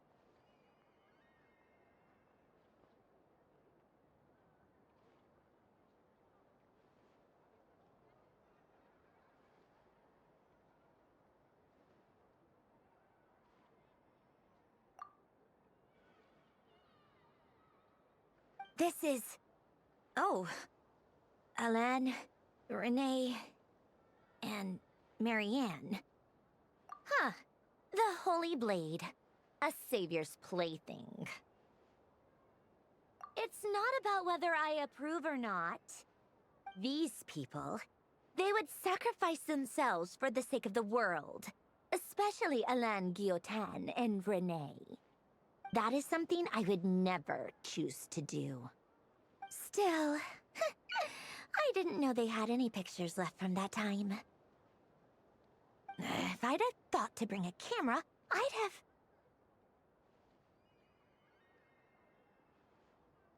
What? Yeah, of you being bitten by the frostfin whale and Columbina bonking you on the head. Tear it up! Now!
Moon Prayer Candy! Beautiful, tasty Moon Prayer Candy!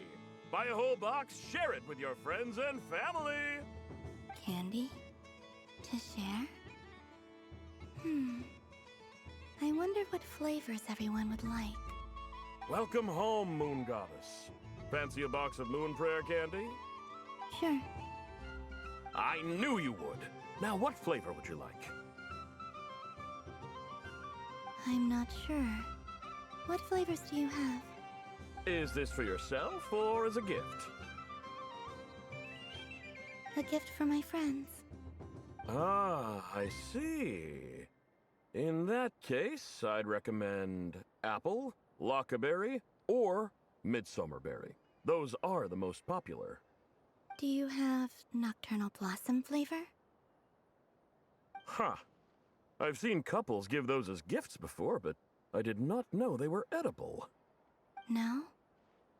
Okay then. Moonfall silver? You did say this was for friends, right?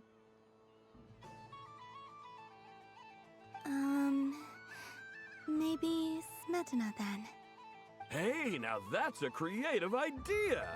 I've never tried it before, but if you're happy to wait, I can see about whipping up a batch on the spot. While we're at it, you got any other ideas?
Here you go.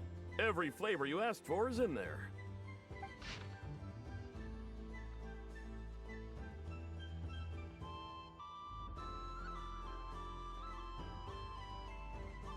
Thank you. I should be the one thanking you! You brought me a whole bunch of new business. It's like a genuine blessing from the moon goddess. I hope you and your friends have a lovely night.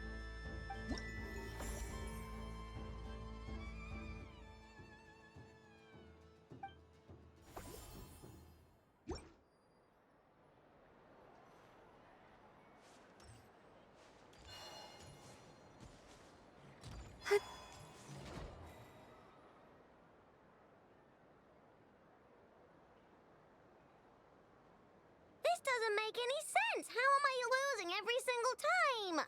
Wait, Inefa, you're cheating, aren't you? Yeah, that must be it. I am not cheating, Aino.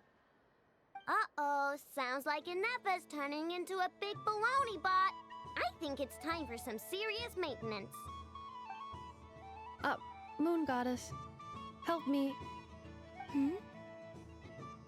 Miss Columbina, Aino is attempting to cheat. What the? I'm not the cheater. You're the cheater. How dare you throw it back at me?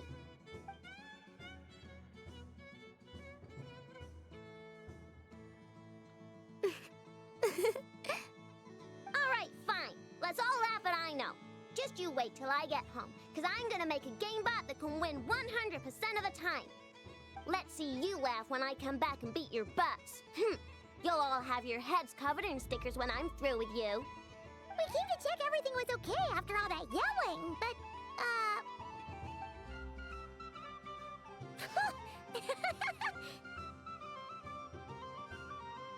Whatever it is, it sounds like cheating is allowed. Kuhenki concentration. Each player starts with differently colored kuhenki. Each round, they draw one kuhenki from their opponent. When a player has two kuhenki of the same color, they make a pair and can be discarded. Any that can't form a pair must be kept. The round ends when a player can't form any more kuhenki pairs, and that player gets a sticker.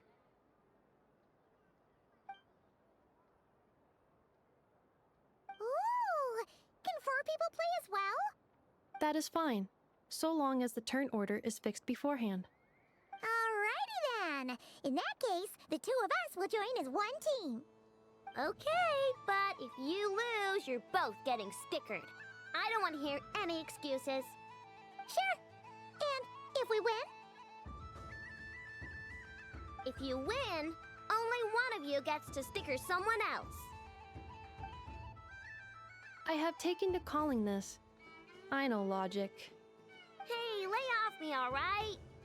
Okay, so we're starting the game from scratch again, which means all my stickers so far don't count. Looks like Luonatar is the Kuhenki of honor for this game. Anyway, let's go clockwise, starting from Inefa.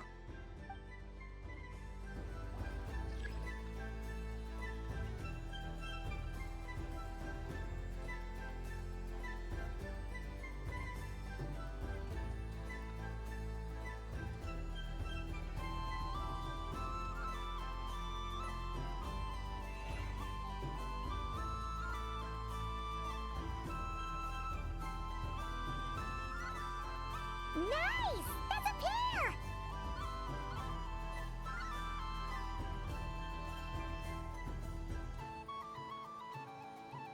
Go, go, fly!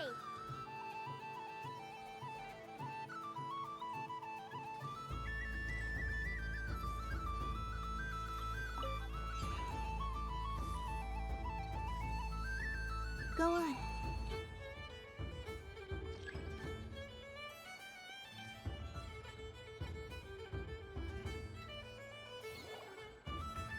I have a pair.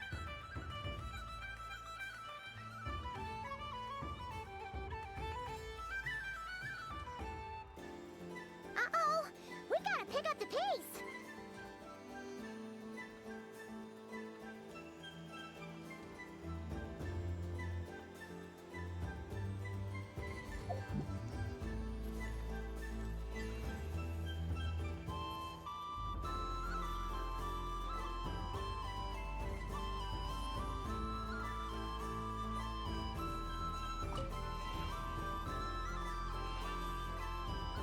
I win.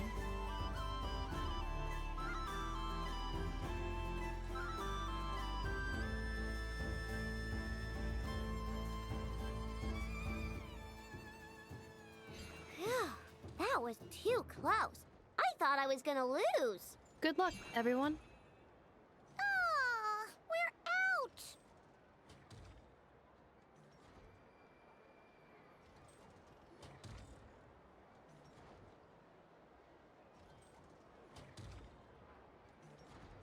Let me pick a good one.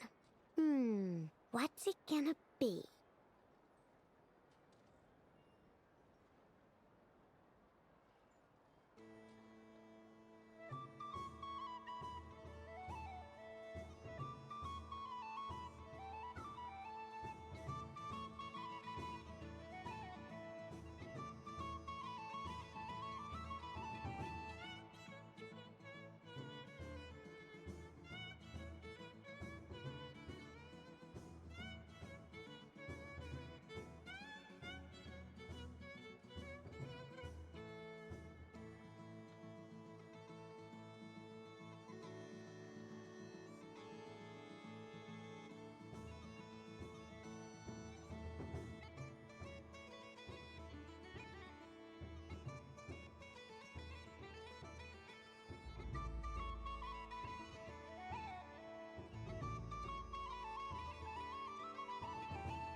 looking very pleased with yourself there.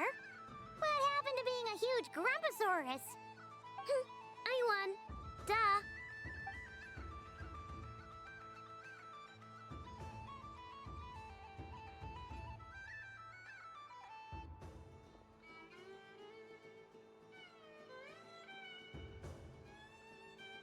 Oh, me again?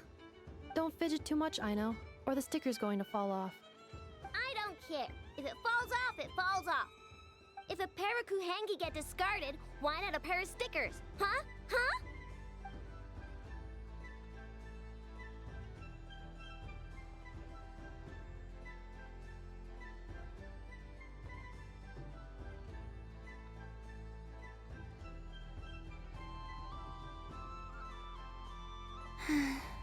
I've lost. Sticker, sticker, sticker!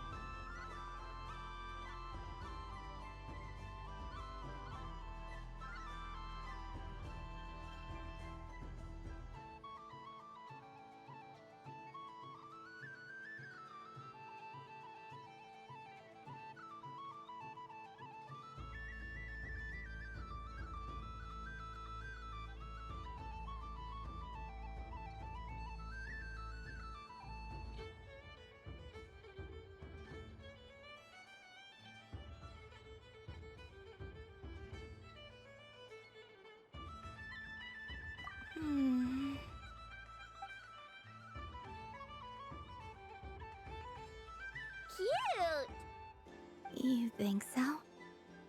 Shame. I can't see it for myself.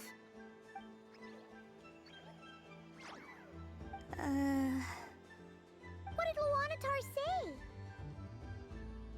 She said it looks so cute that she wants me to lose a few more rounds.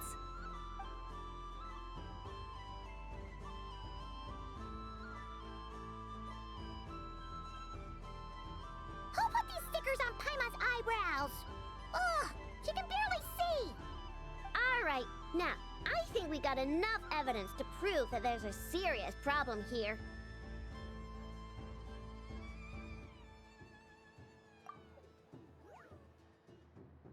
Yes, I agree as well. The culprit is... Inefa! Culprit? What did I do? Quit acting dumb, Inefa! You're not wriggling your way out of this one. I've been watching you. Not only did you remember whose side Luanatar started at, but every time someone drew a Kuhenki, you were logging it and calculating every last possibility. Which Kuhenki pairs were gone, who had what color Kuhenki in their hand, even our facial expressions. You were keeping track of it the entire time. Exactly! What Ino said! Putting aside the fact that running calculations is not against the game rules, do you have any evidence to support your allegation? But that's not against the rules either. So she admits it. She certainly does. Alright, everyone grab a sticker. It's time to get Inefa back. But... Take that!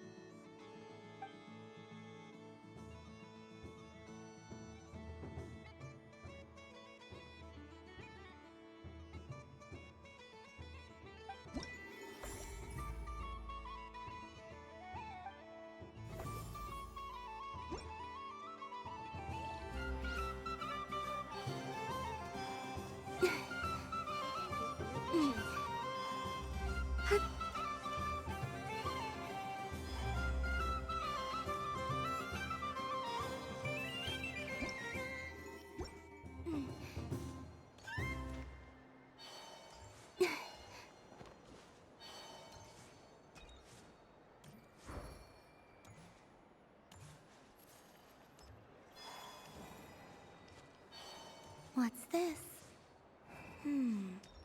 Should I give it a try?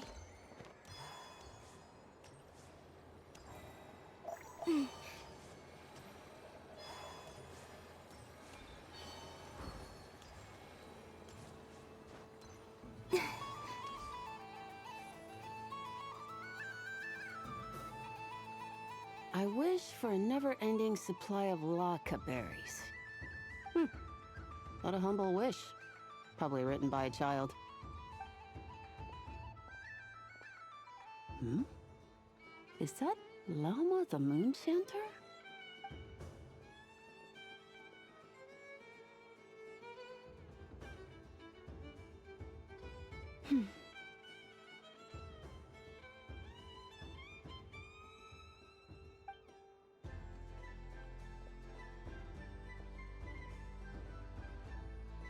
I wish that the long plume ibises would stop biting me. Oh dear, poor Lauma. All right, I'll write that one down for you. I got it. While everyone else is celebrating Moon Prayer Night, you're as busy as ever. I don't mind. It's rewarding work. A good kind of busy. My antlers are at their heaviest tonight, and the Kuvaki waves are especially strong. But as I help these dear friends hang their wishes up, I feel a great peace within myself that is hard to describe. You see, they are all such beautiful wishes, and they are ones that we can fulfill by our own strength. Do you blame me, Llama? I want to hear your honest answer. It is by the help of so many people that I can return to the moon. But I feel as though I've hardly done anything in return. You've done plenty, Columbina. I say this in earnest, both as someone who knows your history, and also as a friend who has seen what you've been through. What about as a moon chanter? I feel proud to honor our moon goddess's wish. And I'm sure any moon chanter in history would have felt the same way. Thank you for your kind words, Llama. But... Since you asked for my honesty, I won't lie to you. My feelings are mixed right now. Besides pride, I also feel... I suppose it's a reluctance to let go.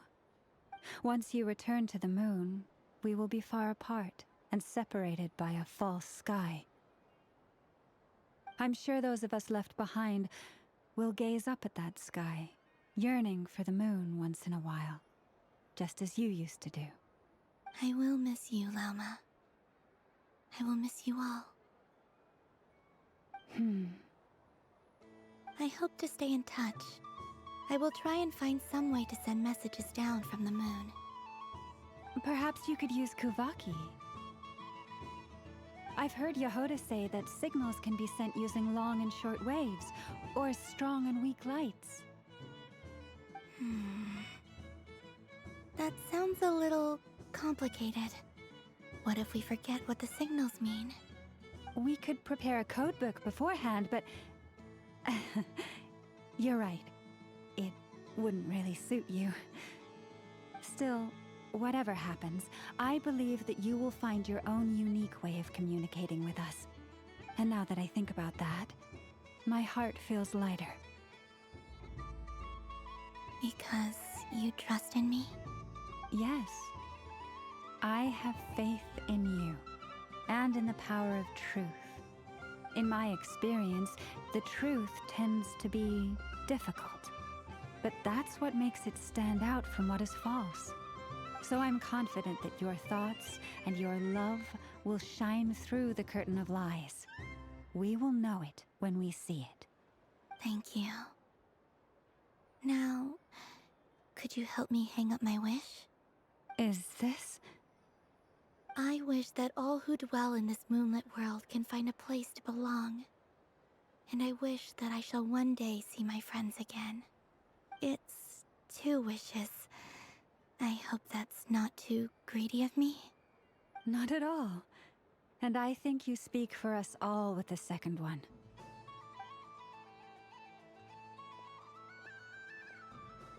I shall continue to pray until the day that all of these wishes come true.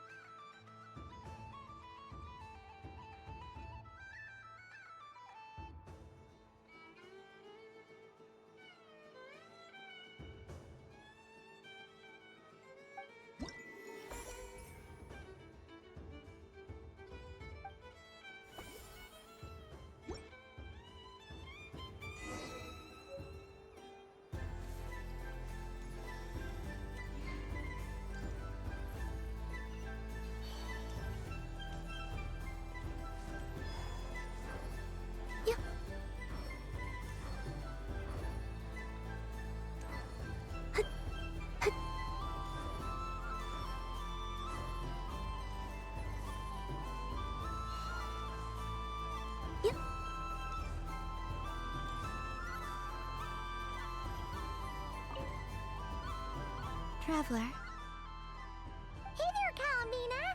Are you done checking out the festive amusements already? Are you sure you don't want to look around some more? You might not get another opportunity like this for a while. Right now, what I'd like to do is...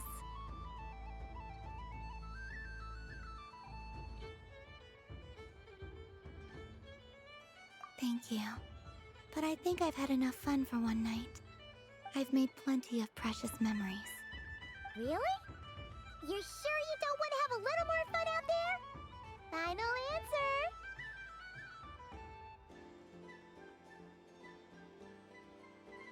Yes, I am sure.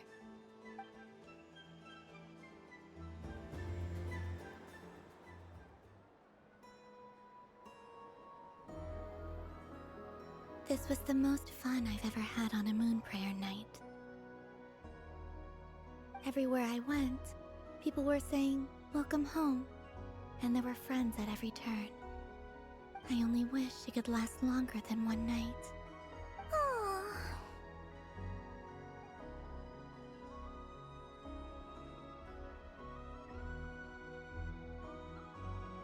Yes, you're right.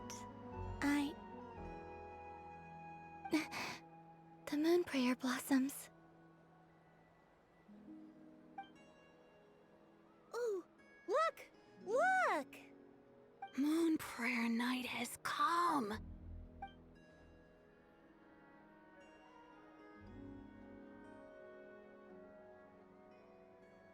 The moon.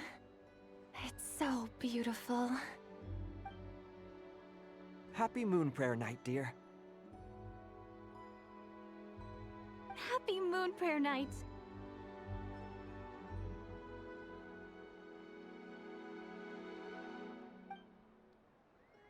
Happy Moon Prayer Night.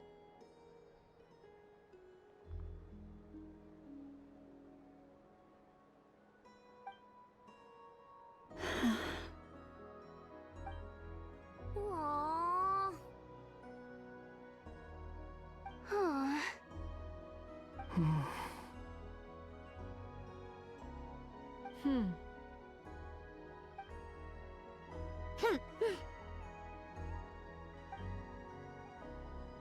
Time flies when you're having fun.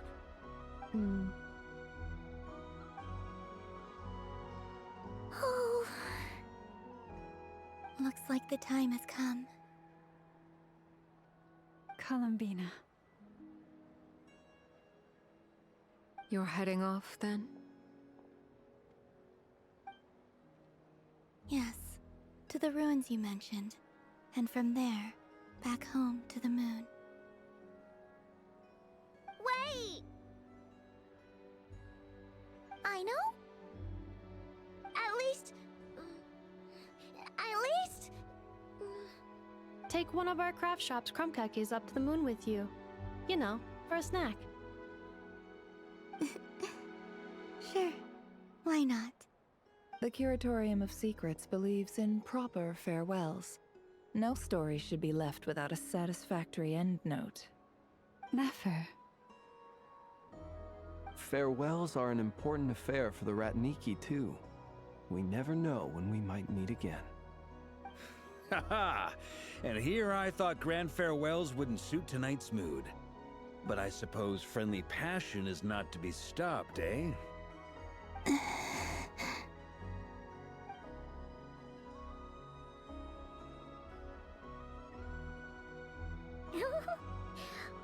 made a little something for you, Columbina. Ta-da! What is it? A Moon Prayer Night greeting card with drawings by all of your friends.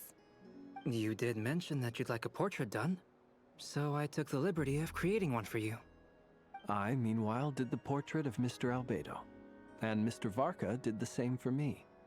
I mean, I think my work was pretty true to life, don't you think? The picture of Ashru was my doing. The two of you seem to get along rather well. Wait, was I the only one who did a full-body picture? That's so embarrassing. I did pictures of me and Anefa. I did my own portrait and one for Hat Guy. Plus, there's the two mages, Arlecchino and Sandrune. So, if you ever miss us, just flip the card open and we'll all be right there with ya. I don't know what to say. Thank you so much, everyone. This whole Moon Prayer night was more than I could have ever asked for. It is the greatest gift I have ever received. Lauma, I figured it out. Figured what out? Remember how the Frost Moon Scions used to use milk as invisible ink to write hidden messages? That was a very long time ago.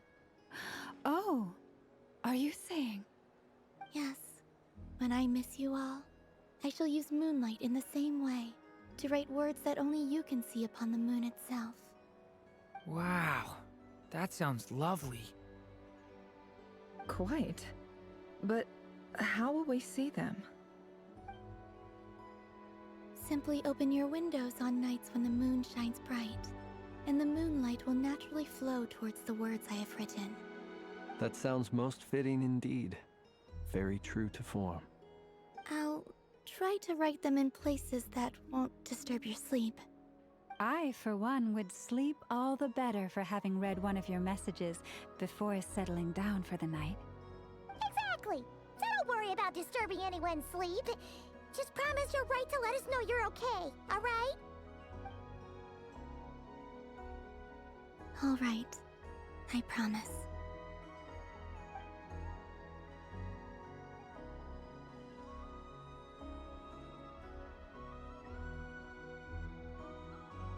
In that case, Columbina.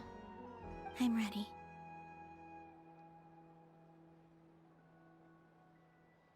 Very well. Let's go.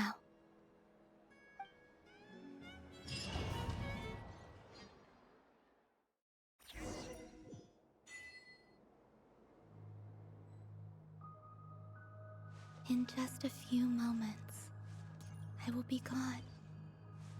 I still don't know what to expect on the moon. Will I really be able to send messages to my friends? The Kuhenki, the animals of Not Cry. I'll never get to see them again.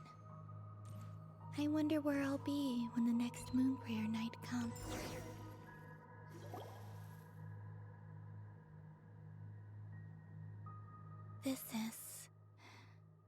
This is where the people of Hyperborea used to communicate with the moons.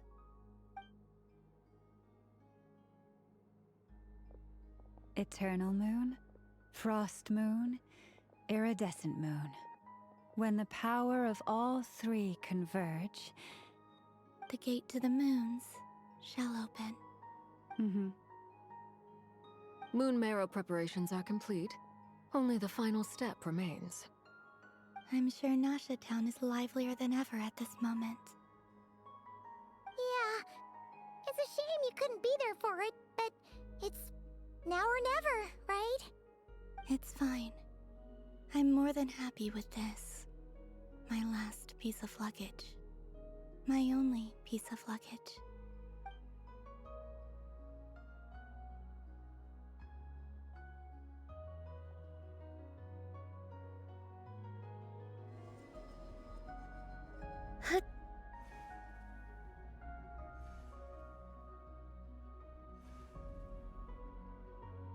I can already feel the moon calling to me.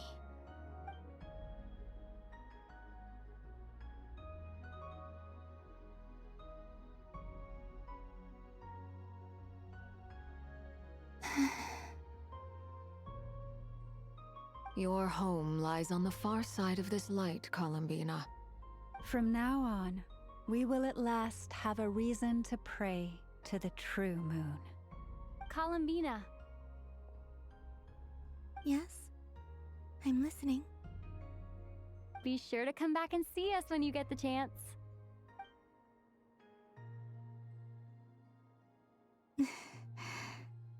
Of course.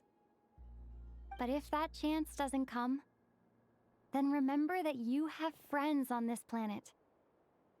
people who will miss Columbina. Yes, I will. Thank you for everything you've done for me. And remember, come night or day, the moonlight shall always connect us. Well then, farewell, my friends.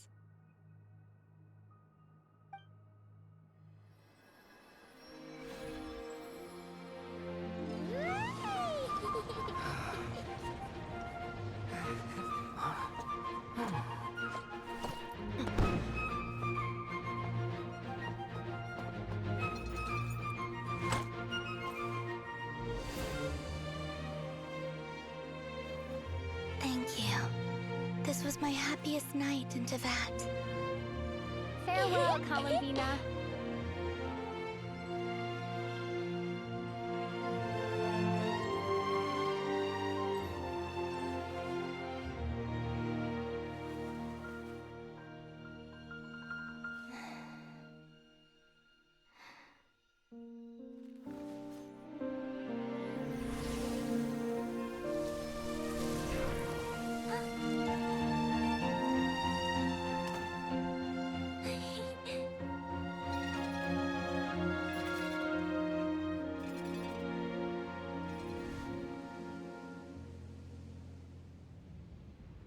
The moon really is closer than ever tonight.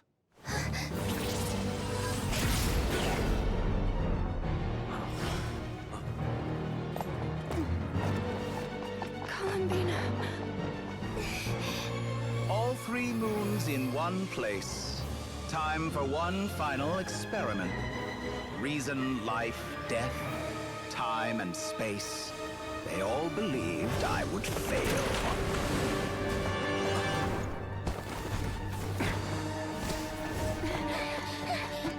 How could this happen? But Tevat's primordial power never did belong to the throne of heaven. And now, they are mine.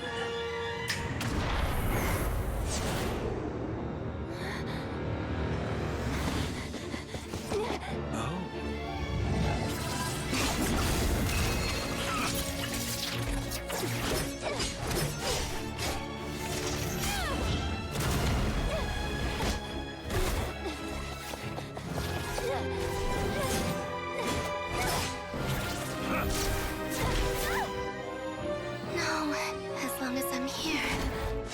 The Doctor is free to wield the 3 moons' power.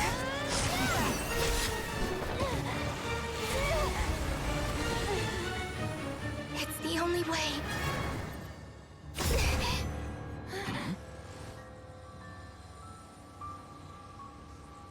I guess I won't be going home today. Columbina! No!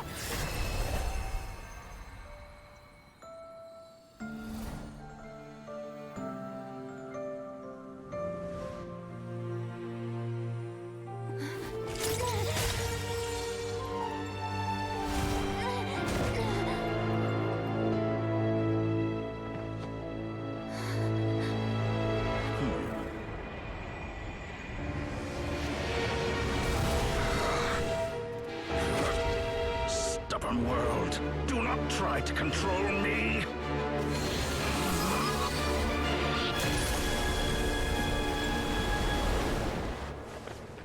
Columbina.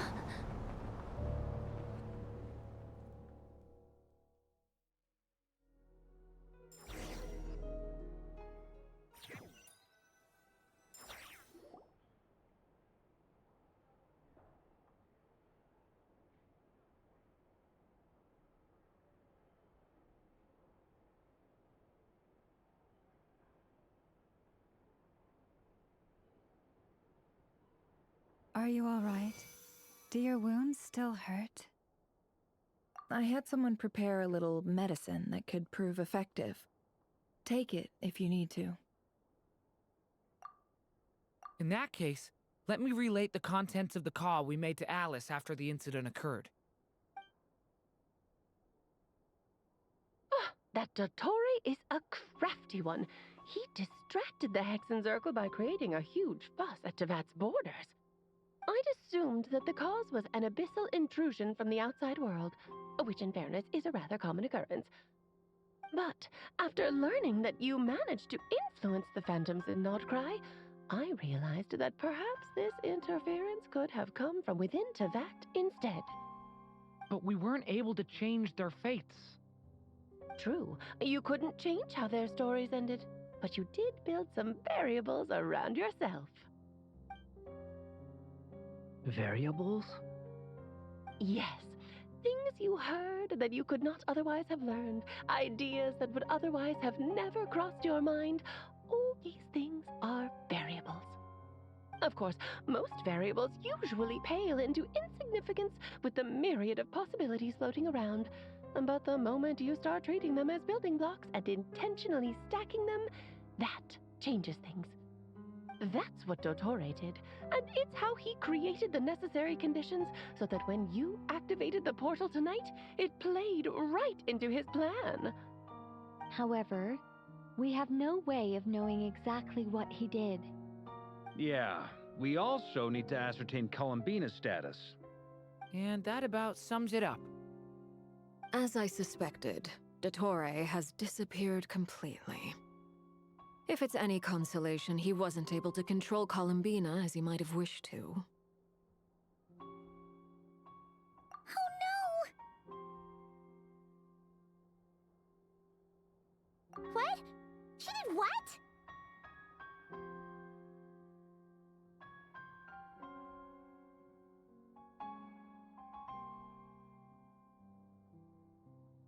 All we saw was Dottore appeared and used some kind of power.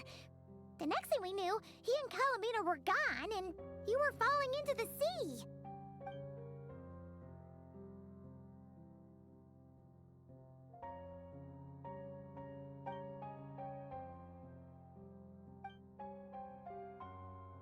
So, Columbina intentionally opened the Moon Gate and escaped into the same mysterious world as Rarier and Thalindis. Sounds like bad news.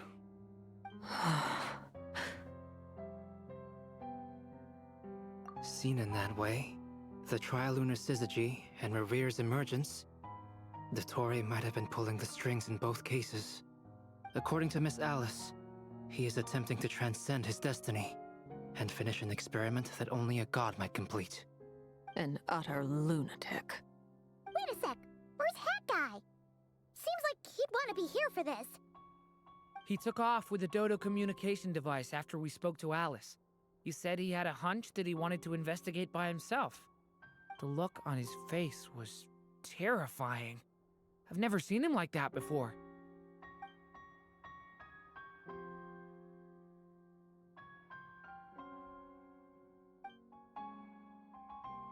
I'm back. Hat Guy! I went to look for the Hyperborean phantoms again. I think I've gotten to the bottom of it. I got them to talk to Nicole on the other end of the communications line. Turns out, the history they describe is different from how Nicole remembers it. Really? But how? Surely Nicole can't have been wrong. Because the phantoms are the ones who are deceived. They speak of a savior who appeared in their history. One who never should have existed. This savior promised to create a new moon within the false sky, and even bring back their moon goddesses. Foolishly, they believed in him, and told him everything he wanted to know about the moons. It's obvious that this was Dottore's doing. Now you mention it, the first time we entered the Hyperborean ruins, we heard the phantoms discussing their history, and I remember Nicole commenting that something sounded a little strange. But Dottore shouldn't have been able to get in there in the first place. He didn't. Nicole said that this was an anomalous state triggered by disruptions in the causal connections between phantoms from the same era. The variables that Dottore put in place were substantial enough that they even affected phantoms that he never met. So it's not that their memories were unclear. They'd been tampered with. That's exactly the possibility Dottore was trying to manufacture. He turned these variables into knowledge and engineered the situation so all that knowledge would fall into his hands. Then, he harnessed that knowledge on Moon Prayer Night to truly create a false moon. How is that even possible? To be precise, he exploited a weakness in the way the spell works. The spell senses Kuvaki to detect the moon's location. So, as long as the false moon more strongly resembled a moon than the frost moon beyond the skies, the gate would teleport Columbina to the false moon's location. In other words, to Dottore's side. Once he had her under control, the teleportation spell remained active, and he manipulated her power to seize both moon marrows.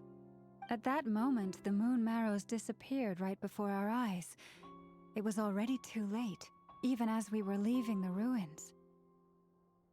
By then, Dottore had already amassed the power of all 3 moons.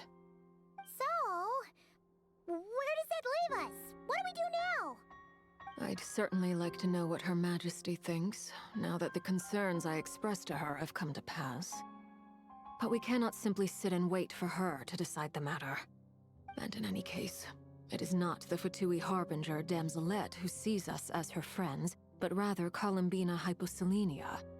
If, even in such extreme circumstances, Her Majesty will not lift the prohibition on Harbingers drawing steel against one another, then I will do as my heart demands.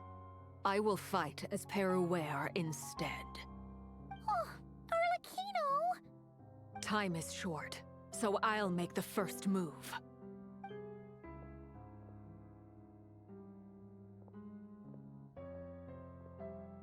Whew. Even Arlecchino seems to be losing her cool now.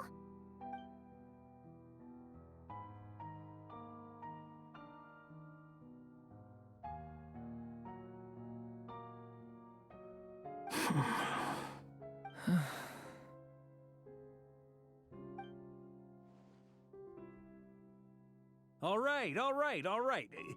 Lose those dejected looks for a moment and let me get a word in.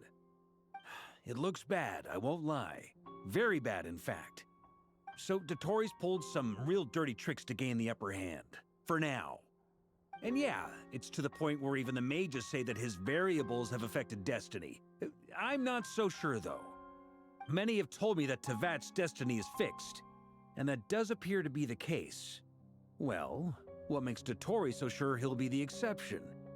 And since he was able to stack these variables up, who's to say we can't do the same?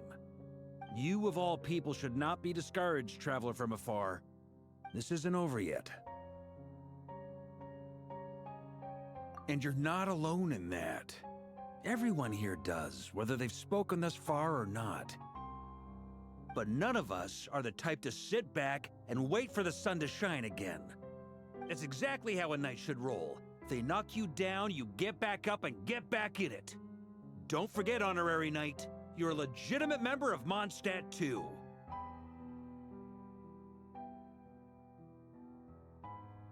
Mark is right. This is far from over. Dottore's already way overdue a butt-kicking given his past shenanigans. And after this, he's earned himself a double dose. That's what I'm talking about. How's everyone else feeling? I'll use Kuvaki to investigate Columbina's whereabouts. I'm not ready to give up either. Leave the intel gathering to me. Whatever happens within Nodcry's borders, when the Curatorium of Secrets wants to be in the know, we always find a way. Aino and I will do all we can to support you. We will attempt to reverse engineer Dottore's actions and seek a breakthrough that way. Alice and Nicole are busy dealing with an emergency at Tevat's borders, so they can't return just yet. But they're both very angry about this. They've asked Albedo and me to act on the Hexen Circle's behalf and do everything in our power to fight back against Dottore. Are you ready then? We're going to have to conduct a lot of research, even in the early stages. I'll do my best. As for me, I'm pretty familiar with Dottore's way of doing things, so I can try to predict his next move. I'll help with your investigation. Nice! Looks like we have our basic division of labor. I'll get in touch with Flints and Eatlua, get them to have a chat with their Starshiner. It couldn't hurt to bring the Lightkeepers on board as well. At the same time, I'll pass on instructions to the Knights present in Nodcry to assist the Lightkeepers and other organizations in ensuring the safety of those living here. Yeah! We'll show him! That's it then. Good luck, everyone.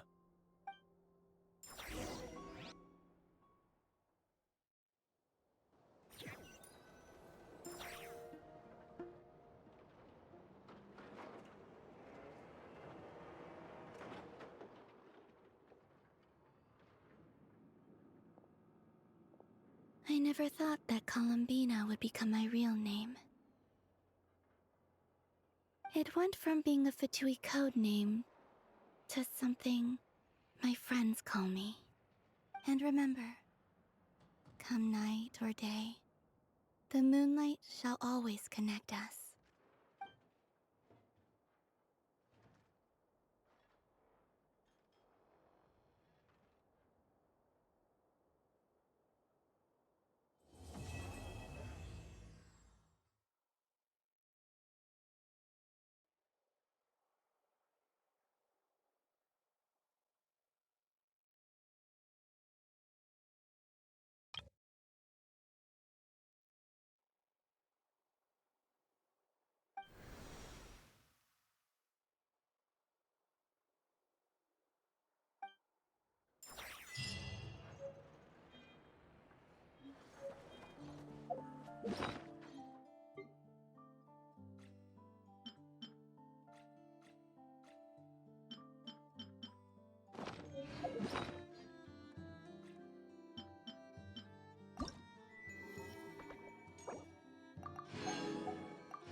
Oh.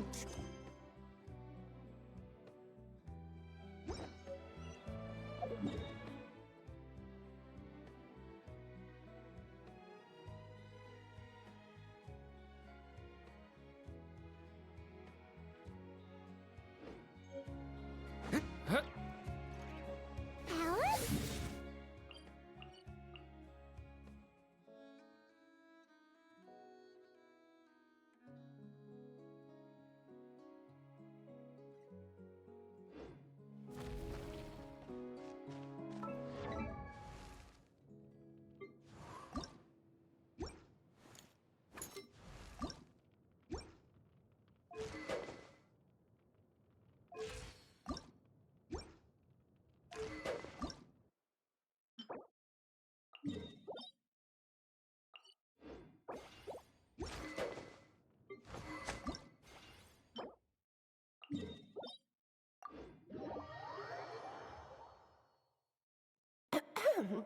You recognized me just like that? Maybe I need to work on my impression. Anywho, come to Star Sand Shoal. There's a little something I'd like your help with. Well, it wouldn't be Clay's mom without a hefty dose of mystery, huh? Let's go see what this is about.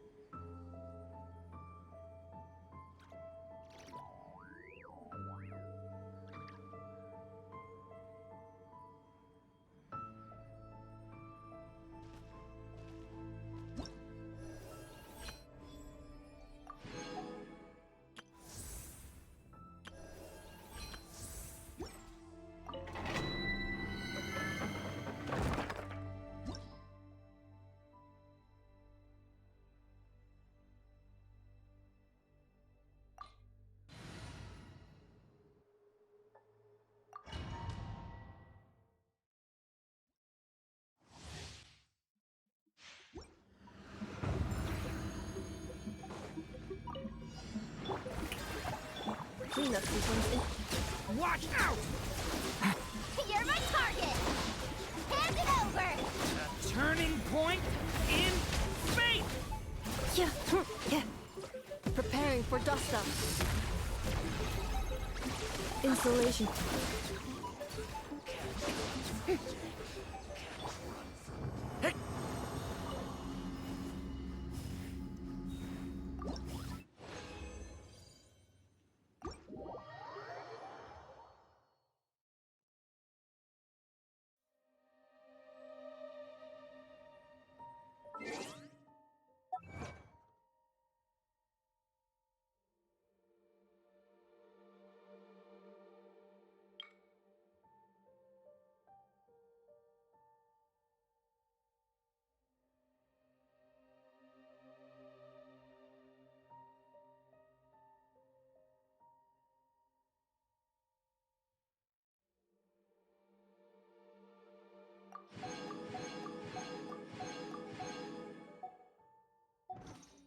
I still have so much to learn.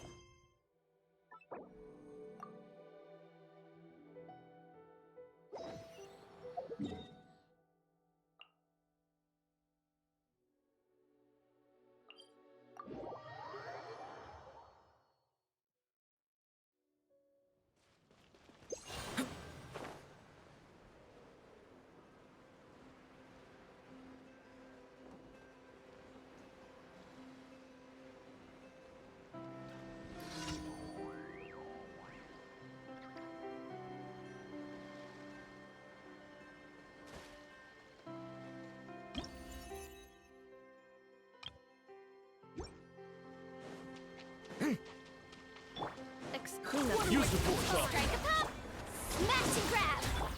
Leave it to me! The story has only just begun!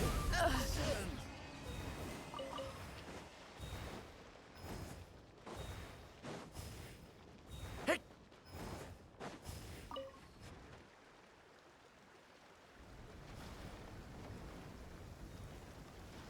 Oh, it's Durin!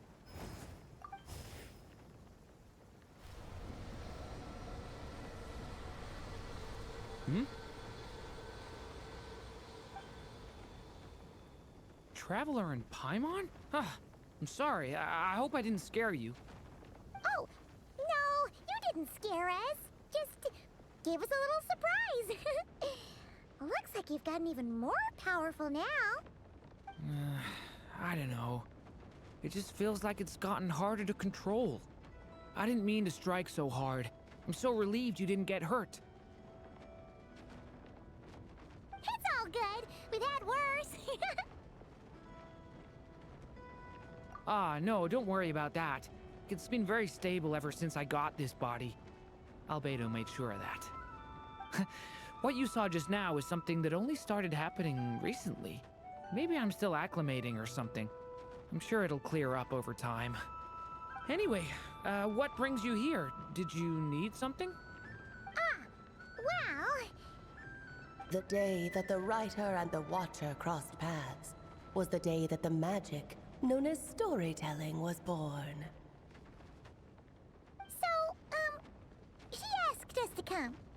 Miss Alice? Oh, you too? I guess I really do need to work on my impression. Well, never mind that. It's been too long, Mini Durin. And please, that's Aunt Alice to you. I have brought you and the Traveler together here for a very important purpose. It has to do with your mom. My mom?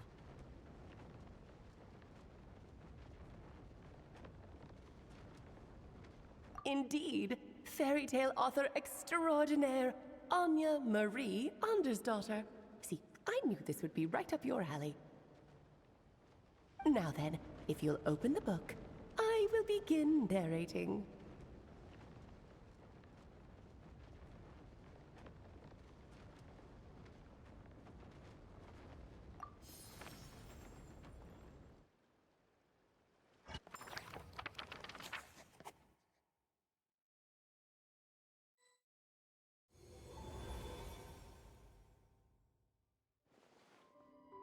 Whoa!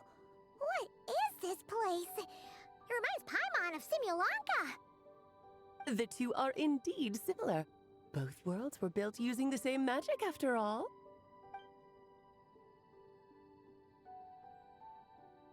Aha! So it is Alice! Hello, Aunt Alice? Oh, no need to be shy. Just think of me as one of your mother's dearest friends. You keep talking about stories and magic. What's this all about? Simulanka 2.0 or something? Certainly not. Simulanka was a peerless masterpiece. Without the original author, it would be impossible to create a sequel, even for me. But you are right about one thing. Just like last time, I want to show you a work of magic that has to do with storytelling. What's this?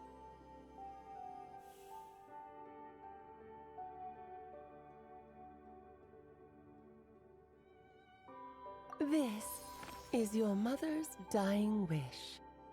My mother's dying wish was a book? Let me answer that with a question. What do you suppose would be a writer's greatest regret? Have you ever read a book called The Little Witch and the Undying Fire? Ah, that's because it was the work of more than one person. It began as a little game at our tea parties. Each of us took turns writing the next part of the story. I wrote the first volume, then the other mages took their turns. Em was tasked with writing the final volume and tying everything up. But by the time everyone had finished writing their parts, Em had passed away. Oh, it was a terrible shame. A true tragedy. And that is the answer to my question. A writer's greatest regret is to leave a story unfinished.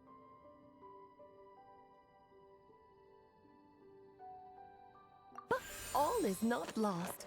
I couldn't stand the doom and gloom of it all, so I went ahead and wrote an ending myself on her behalf. Then what's this book? This is the answer your mother gave to the same question. In her eyes, this was her greatest regret. She made me promise that I would bring it to you, because she believed the only person who could resolve this regret is you. So my mother's greatest regret is another unfinished story? You could say that. And I guess resolving the regret means finishing the story? That's one way to put it. Oh, is a straight answer too much to ask for? Her answer was quite the opposite of what I'd expected. But oh, how touching it was. I'd love to tell you what she said, I really would. But that would spoil the plot, and we can't have that. Spoilers ruin everything. Oh. Just think of this task as giving a story a much-needed ending. All I ask is that you do your best. I understand. But I only just started learning human script, and I don't have any writing experience at all. Relax. Why else do you think your dear aunt went and found you two such wonderful helpers? With their experience, you'll have so many story ideas you won't know what to do with them. So don't be shy to ask lots of questions. Yeah. If it's to help Durin fulfill his mother's dying wish, then we're in. Aunt Alice, could I ask, what kind of story was my mother hoping to write? I had a feeling this might come up, but that answer isn't mine to give. You'll have to find it yourself, here inside this book. Don't worry. We'll help you come up with loads of ideas. Yeah, let's find a nice spot where we can settle in and read through this thing. We could even get some snacks, too. Oh, the actual process might not be quite the walk in the park you're imagining, Paimon. Why's that? Because when Em created this book, she borrowed my magic. In other words, it's not a book you can just pick up and read. It's a magical book. Its chapters are scattered through memories of the past. Gather them all, and the book will show you its secrets. So, where are we supposed to find these memories? M left a trail of clues for each unfinished chapter. Follow the hints, and you'll find them. Oh, and when it comes to adding to the story yourselves, you'll need to use this. And this is... This, my dear little Paimon, is the ink M left behind. Infused with a little of my own magic, of course. If you're planning on writing something inside the book, you'll need it. It's extremely precious, so be sure to use it sparingly. This is all that's left. So we need to search for the memories and keep an eye on how much ink we're using. It just had to be a wild goose chase, didn't it? Perhaps it's just another form of storytelling. M was ever so creative when it came to things like that. Just think of it as a little challenge your mom left behind. Who knows? There could even be a mysterious prize at the end of it all.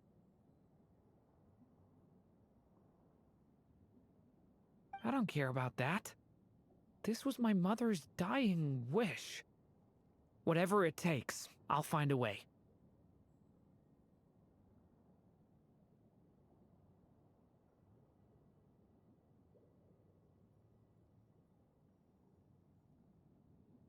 Yep.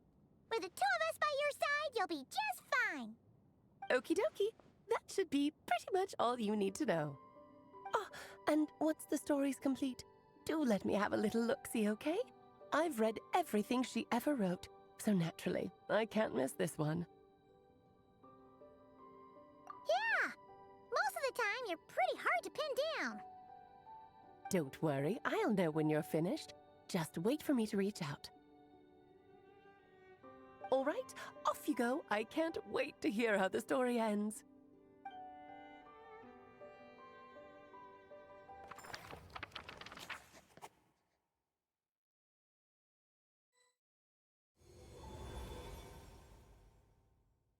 Oh, here we are again. Alice's magic really is incredible, huh?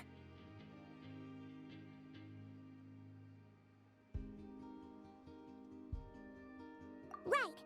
Alice mentioned we should be on the lookout for clues. Huh? A corner of repose for countless tales, watched over by the honor of knights. A place for stories to sleep, perchance to dream of ancient cities and the epics of ages past. There, a witch once spent a sleepless night, and all to bring forth a story yet untold. Find the place I speak of, for it is where the seeds of this story lie. Was that a riddle? Where do you think this mysterious place could be? Hey, you might actually be onto something. Guess that means we need to head back to Mondstadt? I had a feeling that's where we would be headed. After all, it's where my mother was from, and I bet it's where she wrote this story, too. Yeah, that makes sense. Still, I feel bad about dragging the two of you along on such a long journey. Don't worry about it. We don't really have much going on right now, so we're all yours. Come on, let's go!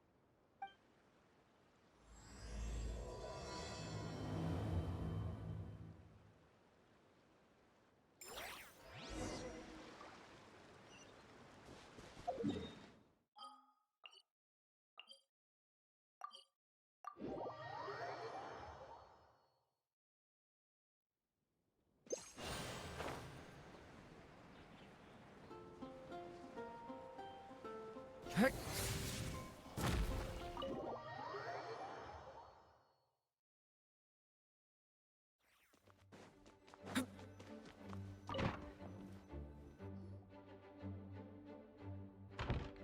Back in the Mondstadt Library, huh? Talk about a trip down memory lane.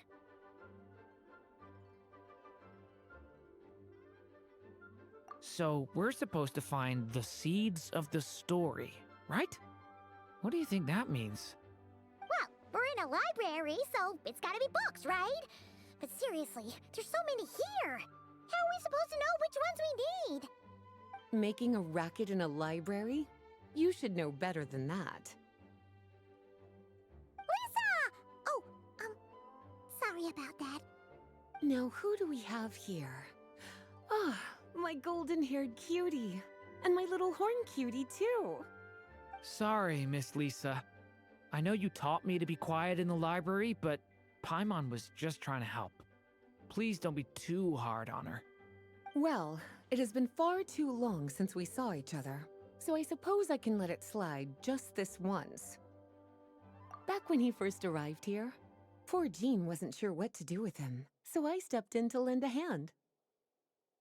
I figured, if I can handle a boy raised by wolves, then teaching one who's part dragon should be a walk in the park. Nice! Sounds like Durin was welcomed with open arms. Why, of course. Now, let's save the reminiscing for another time. I'm sure you're here for a reason. Did you need to borrow some books? It's kind of hard to explain. Maybe you could take a look at this. Oh?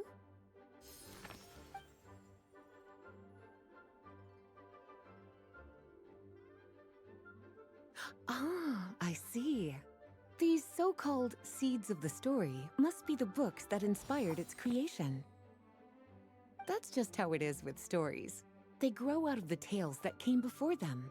And that mage, I can almost picture her here, hundreds of years ago, scribbling away at one of these very desks. But we don't know anything about this story. How are we supposed to figure out which books inspired it? As it happens, just before I found you here, I was looking into something rather peculiar. One of the knights reported seeing some books that weren't listed anywhere in our catalog. Stranger still, just as he went to reach out for them, the books vanished into thin air. And then, a while later, while he was browsing through other shelves, there they were again. Seriously? That particular knight knows this library inside and out. I'd be very surprised if he was seeing things. Something tells me these might just be the magical books you're after.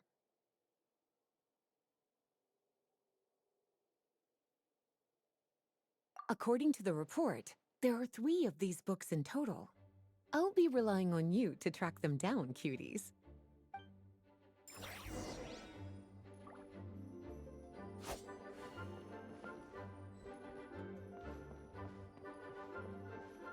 Oh, wait! Did Klee write this one? Should this even be here? We better show it to Lisa.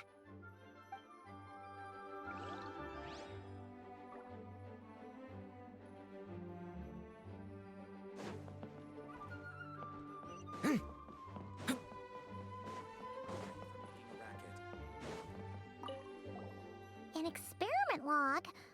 Looks like part of the title's been erased. There's something seriously suspicious about this book.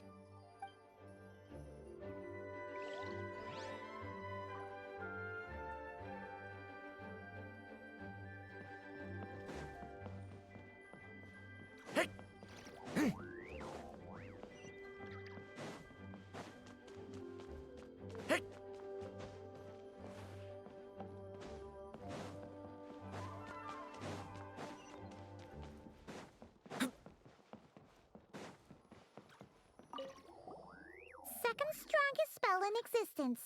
Do not show Klee. Wait, there's actually a book like that right here in the Mondstadt library? That title's just gonna make people even more curious. Huh. There's definitely something fishy about this one.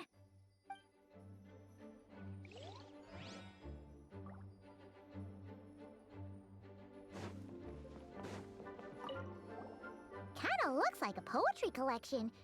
But why is part of the title missing? Let's see what Lisa makes of it.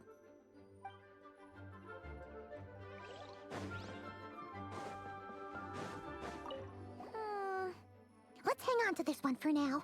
Could be one of the ones we're looking for. It's one of M's, after all.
Well, did you manage to find them?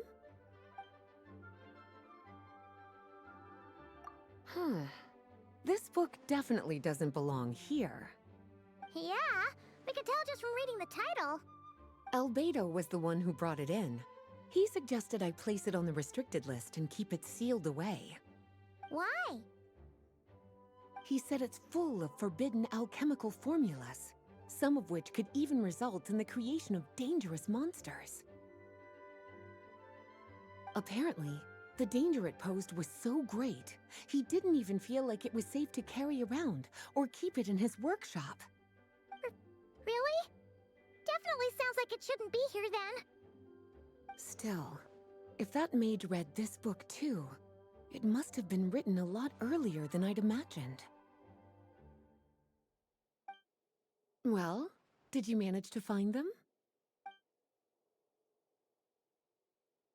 Truly extraordinary, and certainly not the kind of thing that should be just lying around. In fact, Miss Alice gave strict instructions about it. So, it's some kind of book of spells? Paimon's guessing magic this powerful should be kept a secret. It's true. This book does contain one of Miss Alice's spells. But honestly, virtually no one could actually pull it off, even if they tried. The only reason it's even meant to be in the restricted section is because we can't let Klee get her hands on it. After Klee was born, Miss Alice advised us to seal it away. She even added that little subtitle herself. So, it's to keep it away from Klee, huh? Does that mean she could use it to cause even more mayhem than she already does with Jumpy Dumpty? No, that's not it. As Miss Alice herself put it, letting Klee see it too early would spoil the surprise. Well, did you manage to find them? Yes, this is a restricted book, all right. It certainly isn't supposed to be here. Huh. But it looks like a regular poetry collection. How did it end up being classified as a restricted book? The issue lies with one of the poems inside. You've heard of the great battle that took place on Dragonspine, yes? 500 years ago, during the cataclysm in Conria, an evil dragon descended upon Mondstadt. A fierce battle with Dvalin ensued, but in the end, the evil dragon fell, and Dragonspine became its resting place. You're talking about Durin. The Durin of Dragonspine. Well, the poem in question turns the whole battle into a dance, with the evil dragon recast as an innocent child who came here in search of friends. But given all the suffering experienced at the claws of that dragon, how could the people of Mondstadt accept such a retelling? Bards are often accused of inventing history or distorting the truth in their ballads. But this one hit a bit too close to home. And since the knights back then were unable to track down the author, they decided to ban the entire collection, blot out the title, and seal it away for good. So the version in the poem, it was all a lie? I'm afraid that question is something only the dragon himself could answer. Well, would you look at that? Seems like these are the little troublemakers you're after. And all three just so happen to be forbidden texts.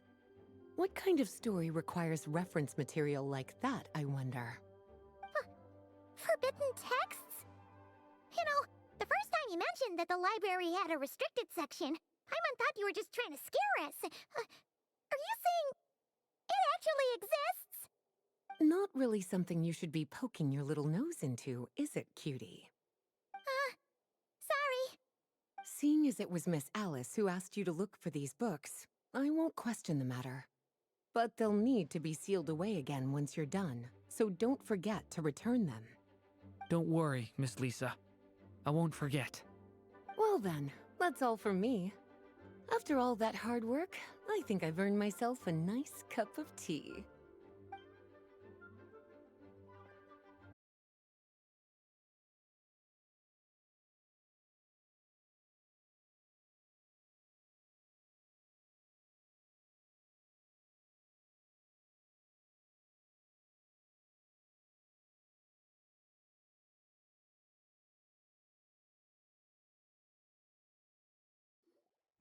Well, would you look at that?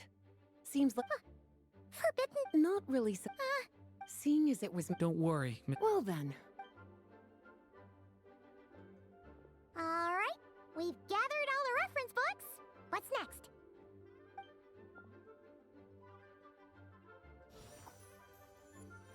Wait, look!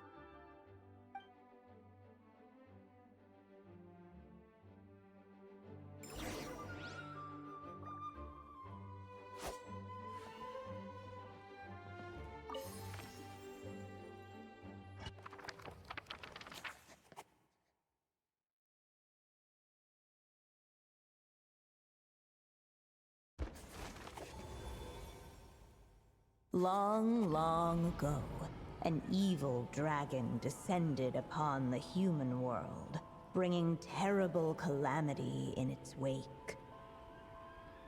Bravely did the people resist, until at last, the dragon lay slain. Later, a witch with a love for stories came upon the tale of the evil dragon, and for reasons she could not explain,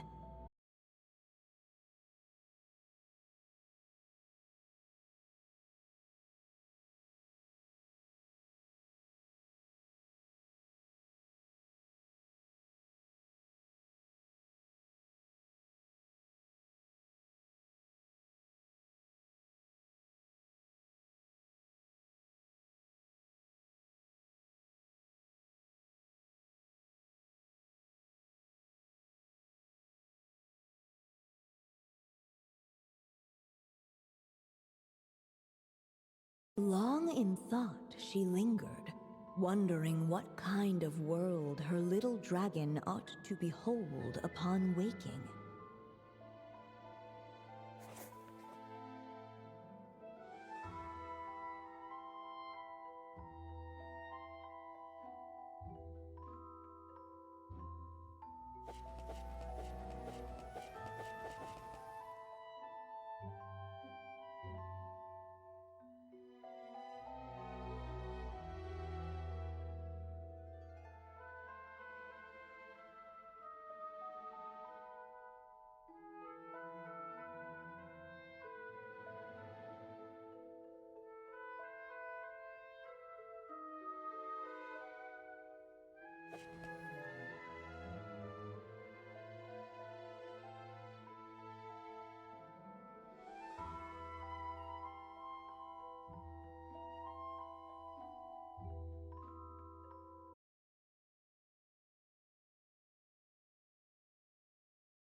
At last, she made her mind up, adorning the cradle with a trace of palatial splendor.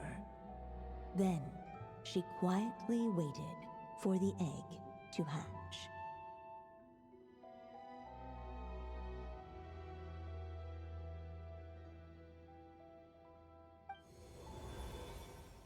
Whoa!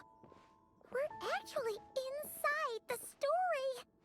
This must be Aunt Alice's magic. Yeah. A story about me? Why don't we just see where the story takes us? All we know is the beginning at this point. Okay.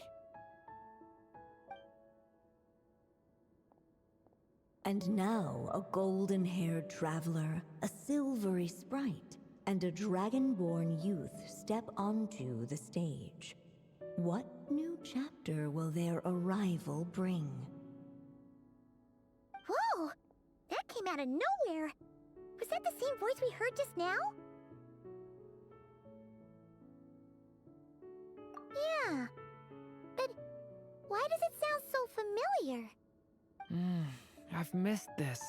It's just like the stories my mother used to tell me. You mean... Em? She used to tell you stories? Yeah, she loved it. Back when she was still alive. Sorry, we should focus on what we're here to do. So, now that we're in the story, what's next? The dragon youth wondered aloud. Yet all he could do was wait for the story to unfold. Of course, there's something to be said for helping it along. Perhaps a little exploration could prove fruitful. Oh! Is that a hint? Yeah, I agree.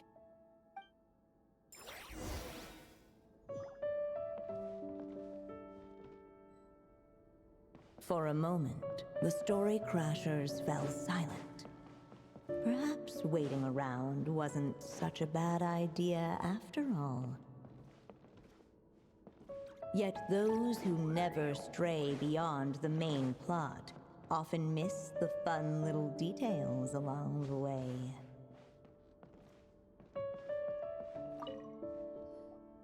This Dodoko doll is meant to be the witch in the story, right? Wait a second. All the people we've seen that look like that turned out to be mages from the Hexen Circle. Do you think the witch in this story is one of them too? My mother had a hat just like this. Then, the witch must be Em. Looks like this story really is about Durin, huh? Whether the sprite spoke true or not, it had little bearing on the story at hand. For in that moment, what mattered most was not that she was a witch, but a mother waiting for her child to hatch. Let's keep looking.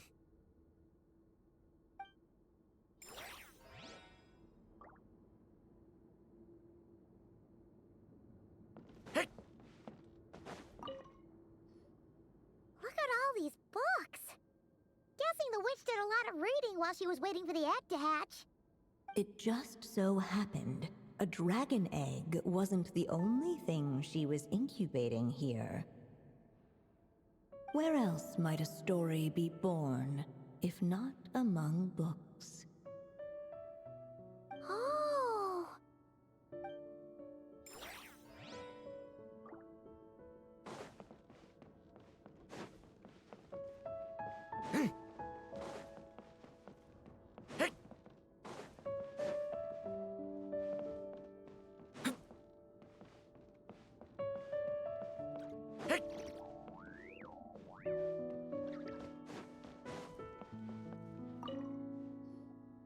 This must be the dragon egg, right?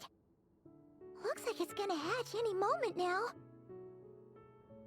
So we've got a dragon egg about to hatch, a witch who loves stories, and that evil dragon we heard about at the beginning. Yep, it all adds up. This is my story, isn't it?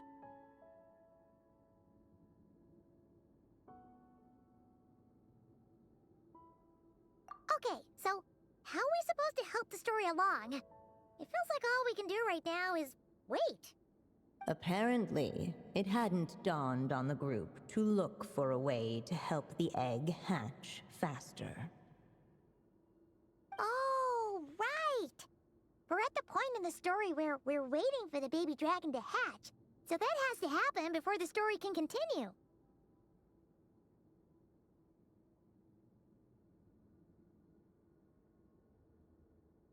With the flames at his command, perhaps the dragon youth might be able to provide the egg with sufficient warmth. What? You want us to roast the dragon egg? The silvery sprite's surprise betrayed her lack of reading. For in countless tales it is told that only by fire's embrace will a dragon's egg hatch swiftly.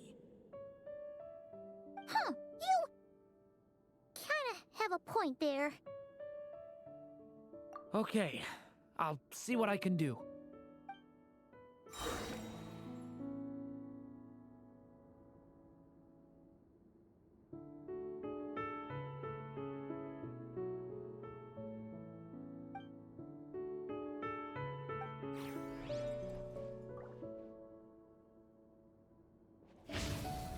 Leave it to me! The story has only just begun! Let every unborn life be welcomed with tender anticipation, and may that warmth stay with it for a lifetime.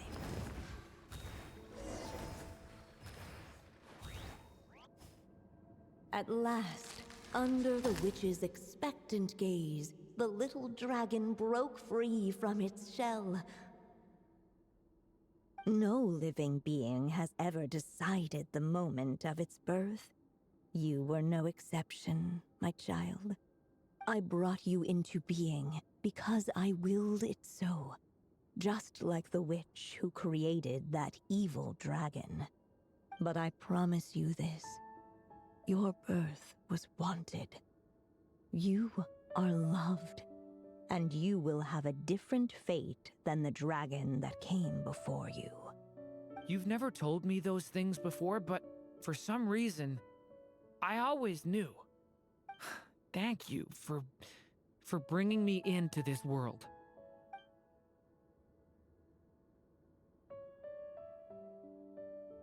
The waiting witch did not feel lonely, for she had 3 visitors by her side. Together, they beheld the hatchling's first breath of life. Holding her dragon child close, the witch promised him a life unlike that of the evil dragon. And so, nestled in his mother's warm embrace, did the little dragon's story begin.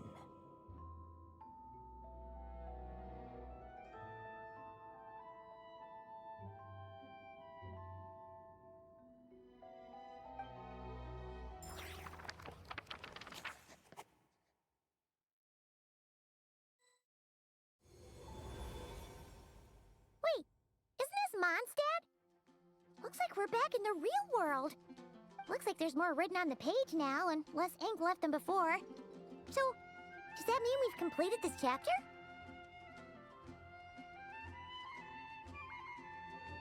Yeah, but why does M seem to think that the story isn't finished yet? Durin broke free from the curse, came into this world with a new body, and even made a bunch of new friends. That already sounds like a happy ending to Paimon.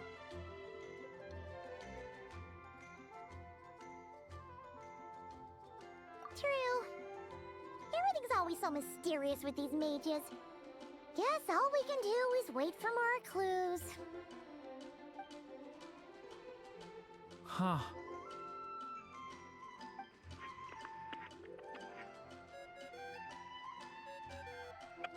Is this thing on?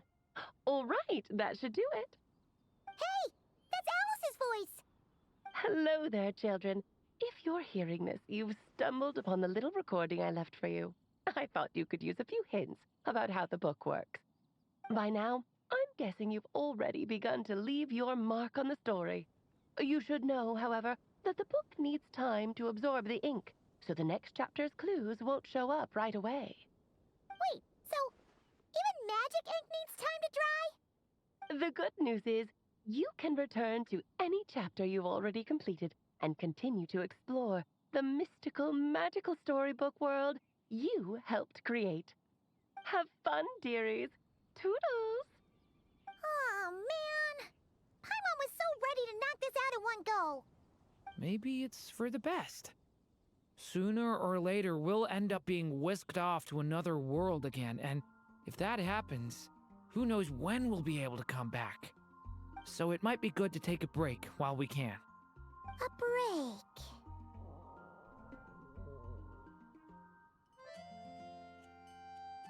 Yeah!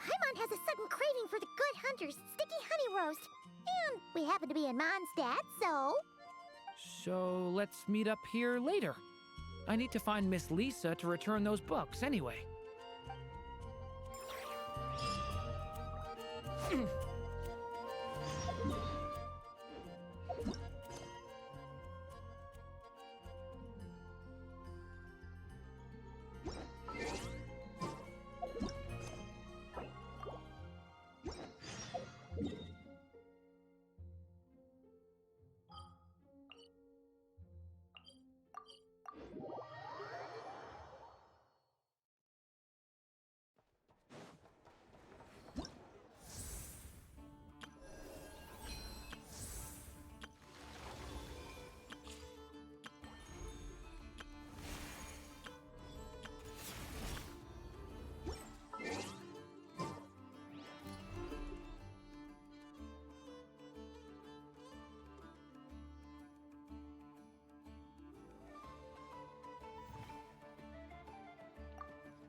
Yeah.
Yeah.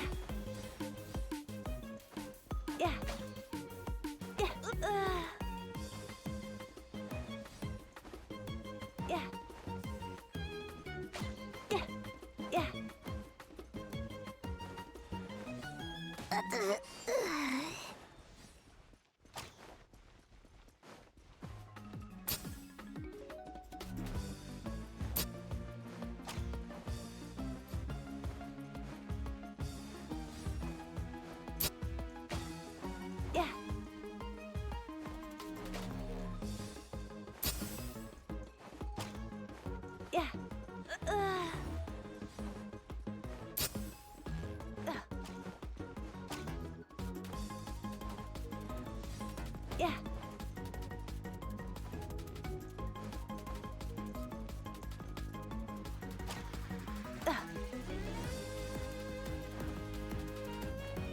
Yeah.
Yeah. Yeah.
Yeah.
Yeah.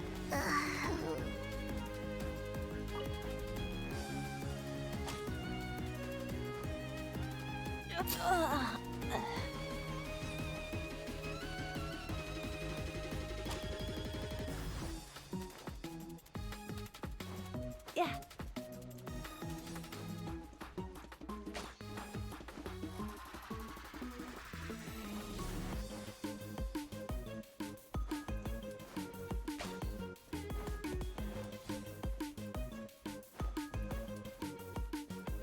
Yeah.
Yeah. Yeah.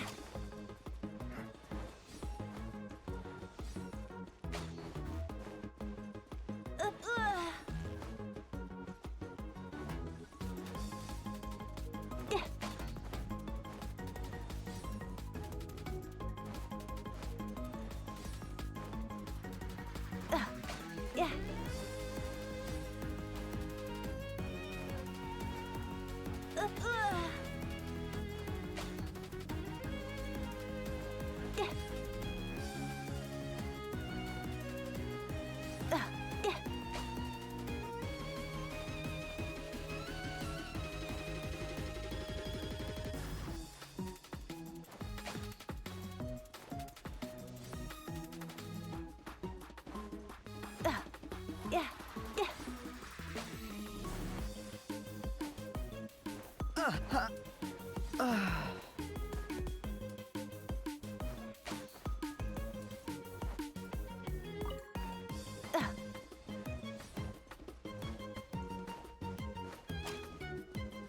Yeah. Yeah.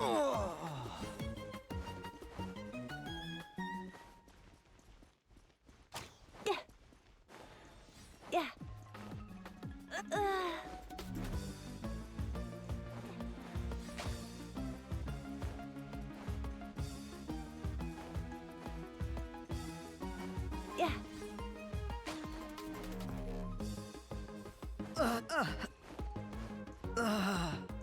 Yeah.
This land holds nothing but promise for adventurers from all walks of life. Wouldn't you agree?